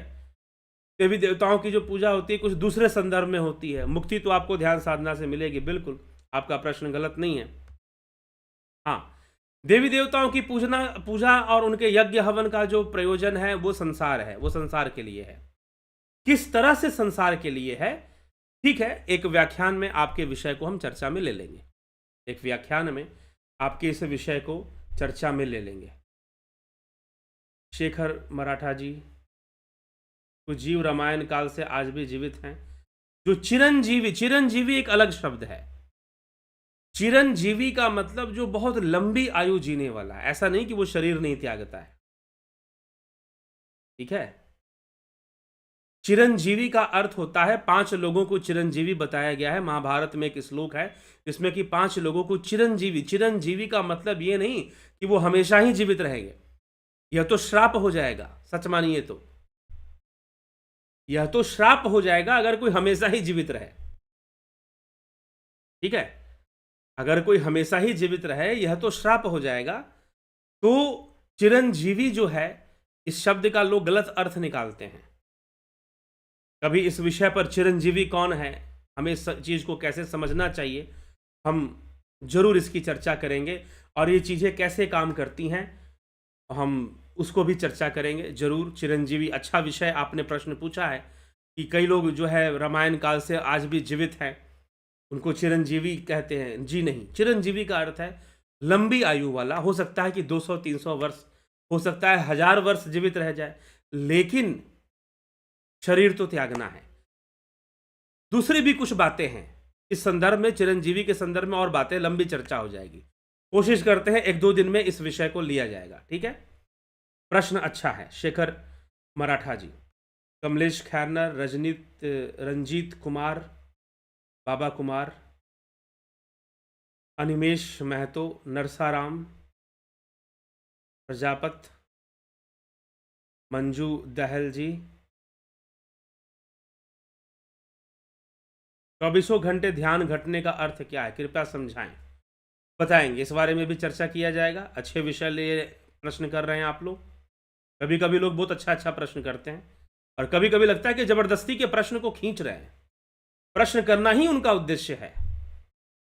सोमू, हाँ, घनश्याम सरोदे, राकेश गुप्ता, पूनम सेठी, विंदेश्वरी मिश्रा, सरोज कृष्णानी, दीपक शर्मा,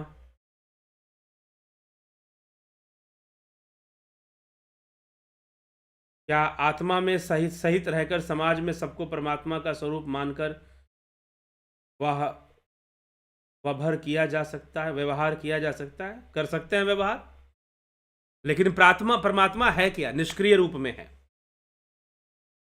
भावनाओं की जितनी भी अभिव्यक्ति है प्रकृति के द्वारा होती है। अरे भाई सुना करो, फिलॉसफी का कोर्स ज्वाइन कर लो। भावनाओं की जितनी भी अभिव्यक्ति होती है वह प्रकृति के द्वारा होती है, ठीक है। लेकिन परमात्मा तत्व तो सब में है। कृष्ण भी जानते हैं इस बात को, फिर भी अर्जुन से कह रहे हैं कि अर्जुन युद्ध कर। फिर भी जब कर्ण का रथ फंसता है तो कहते हैं कि अब मार। मरेगा कौन? प्रकृति ही तो मरेगी, परमात्मा उसके अंदर नहीं मरने वाला। यही तो गीता समझाया गया है। तो अंधविश्वास के साथ कोई व्यवहार नहीं करना चाहिए कि सामने वाला परमात्मा नहीं हो गया। हाँ, उसके अंदर परमात्मा तत्व है, हम ये मान के व्यवहार कर सकते, लेकिन वह व्यक्ति ही परमात्मा हो गया ऐसा तो नहीं है, ठीक। परमात्मा तत्व सब में है, सब उसी की अभिव्यक्ति हैं, लेकिन फिर भी माया के गुणों के कारण अलग अलग व्यवहार रहता है। तो आदि गुरु शंकराचार्य का जो व्यवहारिक सत्ता, प्रतिभासित सत्ता और जो पारमार्थिक सत्ता का विज्ञान है उसे समझना चाहिए। ये प्रेतात्मावाद पर भी आदि गुरु शंकराचार्य का जो फिलॉसफी है वो बहुत सहायता करता है समझने में। संदीप अरोड़ा, अमन कक्कर जी, शिवदास वर्मा, स्मिता सावंत, शरीर छोड़ने के बाद जीवात्मा स्वप्न और सुषुप्ति अवस्था में कैसे रहता है? वो अवस्था उसकी बनी रहती है। यही तो अद्वैत का उत्तर है, यही तो अद्वैत का उत्तर है। अद्वैतवादियों से आदि गुरु शंकराचार्य से पूछा गया, ठीक है, आप जागृत, स्वप्न, सुषुप्ति, ये 3 अवस्थाएं बनती हैं, तो मृत्यु के बाद क्या अवस्था है? तो उन्होंने कहा कि मृत्यु के बाद शरीर ही तो नष्ट होता है। तो स्वप्न और सुषुप्ति ये 2 अवस्थाएं सूक्ष्म शरीर से भी बन सकती हैं, बनी रहती हैं। लेकिन जो फिजिकल सेंसेस हैं, ये जो फिजिकल सेंस है, ये जो फिजिकल ईयर है, इससे जो अवस्था बन रही है वो अवस्था सिर्फ खत्म होगी, बाकी अवस्था बनी रहेगी, क्योंकि सिर्फ शरीर ही नष्ट हुआ है। इसीलिए जीव की वो अवस्था बनी रहेगी, जैसे कि स्वप्न में भी वो आवाज सुनता है, स्वप्न में भी देखता है, स्वप्न में वो व्यवहार भी करता है, बातचीत भी करता है।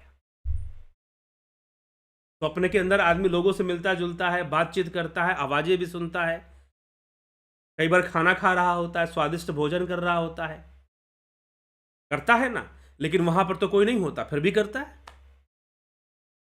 फिर भी करता है। तो इसीलिए शरीर छूटने पर भी वो दो अवस्थाएं, स्वप्न और सुषुप्ति की अवस्थाएं बनी रहती हैं। ठीक।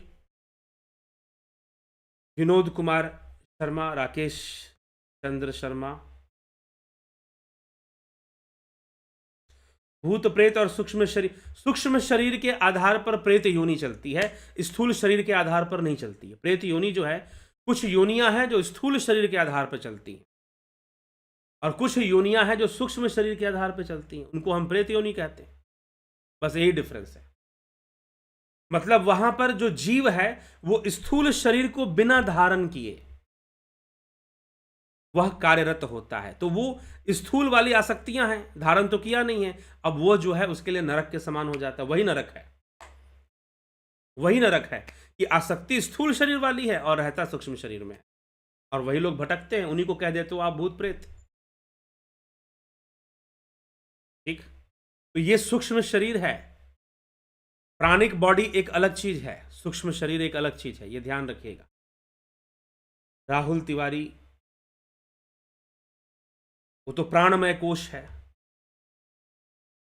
आप इस तरह से समझिए, आदि गुरु शंकराचार्य या तैत्तिरीय उपनिषद में पंचमय कोश की चर्चा की गई है। अन्नमय कोश, प्राणमय कोश, मनोमय कोश, विज्ञानमय कोश और आनंदमय कोश। जब आपकी मृत्यु होगी तो अन्नमय कोश और प्राणमय कोश खत्म होगा। जब आपकी मृत्यु होगी तो सूक्ष्म शरीर, कारण शरीर, इसकी चर्चा ज्यादातर वेदांत में भी है और योग में भी मिल जाता है। लेकिन ये जो कोश है, इन पंच कोशों की चर्चा मात्र तैत्तिरीय उपनिषद और आदि गुरु शंकराचार्य के विवेक चूड़ामणि में प्राप्त होता है। तो जब मृत्यु होगी तो अन्नमय कोश और प्राणमय कोश ही खत्म होंगे। जब मृत्यु होगी तो अन्नमय कोश और प्राणमय कोश ही खत्म होंगे। ठीक। मनोमय कोश, विज्ञानमय कोश और आनंदमय कोश, उसको तो हमेशा ही रहना है। तो ये चीजें तो रहेंगी ही रहेंगी, कर्म संस्कार के वशीभूत ये बने रहेंगे। ठीक। इस तरह से ये चीजें टिकी रहती हैं। राहुल तिवारी, विशु पवार जी, विशु पवार, अशोक माली, सुनिधि पाठक, बहुत सारे लोग हैं जो, अभी पीछे एक लड़की ने मुझे बताया कि मैं तो इन सब चीज़ों पे कभी विश्वास ही नहीं करती थी, और मुझे ये समस्या शुरू हो गई। 2 साल तक मैंने माना ही नहीं कि मुझे इस तरह की प्रॉब्लम है, लेकिन जब बहुत ज़्यादा बढ़ गई तो फिर मैं अब मानने के लिए मजबूर हूं कि मुझे प्रेत बाधा है। सारे डॉक्टर के पास घूम लिए, बड़े बड़े डॉक्टर्स के पास घूम लिए, अब मैं मानने के लिए मजबूर हूं कि यह कुछ ऐसी ही चीज़ है जो मुझे हो रहा है। नहीं तो मैं तो अभी तक, क्योंकि मैंने कभी इस चीज़ को, मेरे माता पिता ने हमेशा सिखाया कि ऐसी चीज़ें कुछ होती ही नहीं हैं, लेकिन अब 2 साल बाद मेरी विचारधारा पूरी तरह से बदल चुकी है। ठीक। यहां तक कि उसने ऑनलाइन अमेरिकन डॉक्टर्स से बातचीत कर ली कि क्या इसका समाधान हो जाएगा, क्या क्या इलाज है। तो अमेरिकन डॉक्टर्स ने कहा कि हमारे पास भी वही इलाज है जो वहां आपको बताया जा रहा है। ठीक। तो वो तो इलाज करके देख लिया, नहीं ठीक हो रहा है। ऐसा नहीं कि यह सामाजिक समस्या नहीं है, समाज में लोग पीड़ित हैं। नहीं तो एक बार मैं कहता हूं, राकेश चंद्र शर्मा जी जरा घूमिए और देखिए कि ऐसे लोगों की समस्याएं हैं कि नहीं है। ठीक। क्या जो भी पूछ रहा था अभी कि सूक्ष्म शरीर में कैसे रहेगा, हाँ, तो ये चीज है। तो ये समाज में ये समस्याएं हैं। तो उन लोगों के लिए, क्योंकि बहुत दिन से लोग कह रहे थे कि इस विषय पर आप कुछ बनाते तो हमें, हमारी समझ बढ़ती, कई लोगों को सहारा मिलता तो कई लोगों को है समस्या, और ये ऐसी समस्या है जिनको होती है उनके लिए तो बहुत बड़ी होती है, और जिनको नहीं होती उनको लगता ही नहीं कि ऐसे कुछ होता है। जिनको होती है उनको लगता है कि बहुत बड़ा है, और जिनको नहीं होता उनको लगता है कि ऐसा कुछ होता ही नहीं है। इसीलिए ज़्यादा विज्ञान पढ़ लिए हो तो थोड़ा सा विलियम क्रुक की का जो पैरानॉर्मल साइंस है उसको भी थोड़ा पढ़िएगा। बस थोड़ा सा विश्वास, वैसे तो इस क्षेत्र में बहुत सारी चीज़ें हो सकती है जानने के लिए, लेकिन थोड़ा सा विश्वास जमेगा। वैसे भी मानसिक गुलामी अभी भारत में ख़त्म नहीं हुई है, तो इंग्लैंड का आदमी को समझाए तो शायद समझ में आ जाए।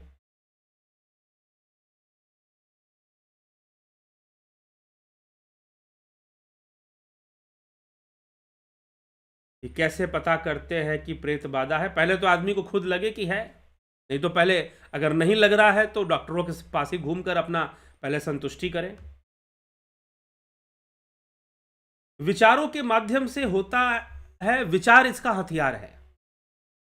विचार जो है विपन है, विचार जो है उसका हथियार है, ठीक है ना। विचार क्या है? इसका हथियार है। विचार जो है इसका, विचारों के माध्यम से बिल्कुल ये चीजें माध्यम नहीं है, वो रास्ता बना लेते हैं विचारों के माध्यम से, ठीक। ये आप समझिए, विचारों के माध्यम से रास्ता बन जाता है और ऐसी चीजें फिर सामने आ जाती है। पहले विचारों के रूप में आएगी, ऐसा भी हो सकता है नेगेटिव थॉट के रूप में आए, नेगेटिव थॉट के रूप में पहले आए फिर बाद में कुछ और रूप धारण कर ले, ऐसा भी हो सकता है, ठीक है। चलिए, तो इसी के साथ विराम देंगे। काफ़ी लंबा आज हो गया, विषय ही ऐसा था इसलिए लंबा चला गया। बस मैं इस विषय को, देखिए यह विषय ऐसा नहीं है कि क्योंकि यह प्रत्यक्ष तो है नहीं, प्रत्यक्ष नहीं है तो इसको समझना और इसको सरल करना इतना सरल नहीं होता है। इसीलिए इतना ही मैं कहूँगा, अगर आप पीड़ित हैं, अगर आपको लगता है कि आप पीड़ित हैं, तब आप संपर्क कर सकते हैं। अगर कुछ सहायता हो सकती है तो बताया जाएगा, ठीक है। जो संभव होगा उसको कोशिश किया जाएगा, हाँ गारंटी के साथ, क्योंकि अलग अलग लोग हैं, उनकी अलग अलग परिस्थितियां हैं, तो इसलिए मैं ये नहीं कह सकता गारंटी के साथ आपको बताया जाएगा और चुटकी में ठीक हो जाएगा। जी नहीं, कोई बीमारी ऐसी नहीं होती कि चुटकी में ठीक हो जाए, समय लगता है। एक छोटा सा घाव हो जाए तो उसको भी समय लगता है, और यह तो घाव मन पर लगा हुआ घाव होता है, ठीक है, सूक्ष्म शरीर का घाव होता है। प्रेत बाधा जो है आपके सूक्ष्म शरीर का घाव है, ऐसा समझिए आप, ठीक। तो उस पर घाव है तो उसको समझना पड़ेगा, तभी आपको हटता है।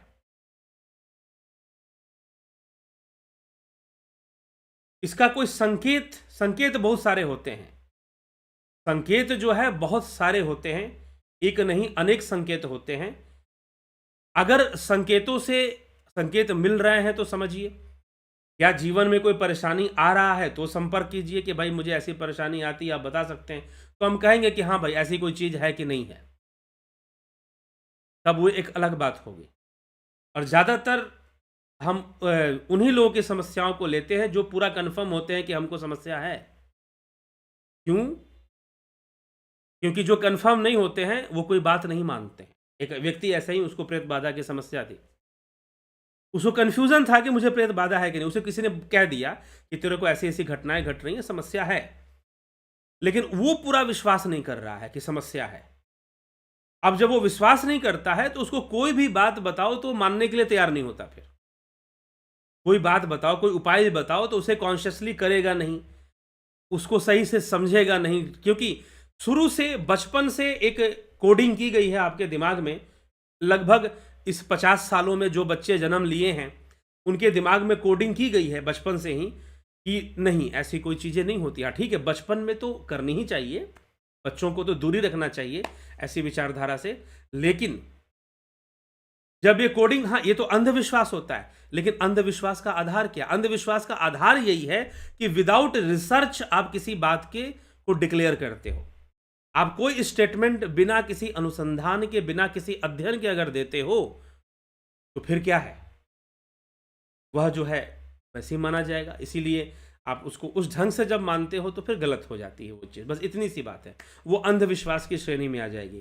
तो ना मानना भी अंधविश्वास है। अगर मानना अंधविश्वास हो सकता है तो ना मानना भी अंधविश्वास हो सकता है, अगर आप बिना जाने समझे अगर उस विषय पर को फॉलो करते हैं, ठीक है। हाँ, दूर रहें इन सब चीज़ों से, जितना बच के रहें उतनी ही अच्छी बात है। लेकिन यदि पीड़ित हैं, अगर पीड़ित हैं तो संपर्क कर सकते हैं, ठीक है? यो चीज़ है।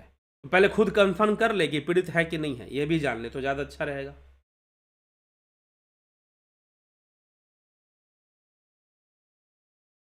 कोई भी व्यक्तिगत बात है, मैंने अपनी पत्नी को खो दिया, कोई भी आपके व्यक्तिगत प्रश्न है, क्योंकि ये सारी बातें व्यक्तिगत होती हैं, आप व्यक्तिगत स्तर पे ही करेंगे और प्रतीक्षा करेंगे, अगर आपको समय दिया जाएगा तभी करेंगे, ठीक? और मुझे अगर संपर्क करना भी चाहते हैं इन विषयों को लेकर, तो आप जो है एक बात ध्यान रखिएगा, जो भी मेरे द्वारा बताया जाता है वो योग मार्ग से बताया जाता है। योग मार्ग से, योग मार्ग की चीज़ें ही आपको बताई जाएँगी, दूसरा कोई चीज़ नहीं बताई जाएगी, ये ध्यान रखिए, ठीक है? तो योग मार्ग की पद्धति से ही जो बताया जाएगा वो आपको बताया जाएगा।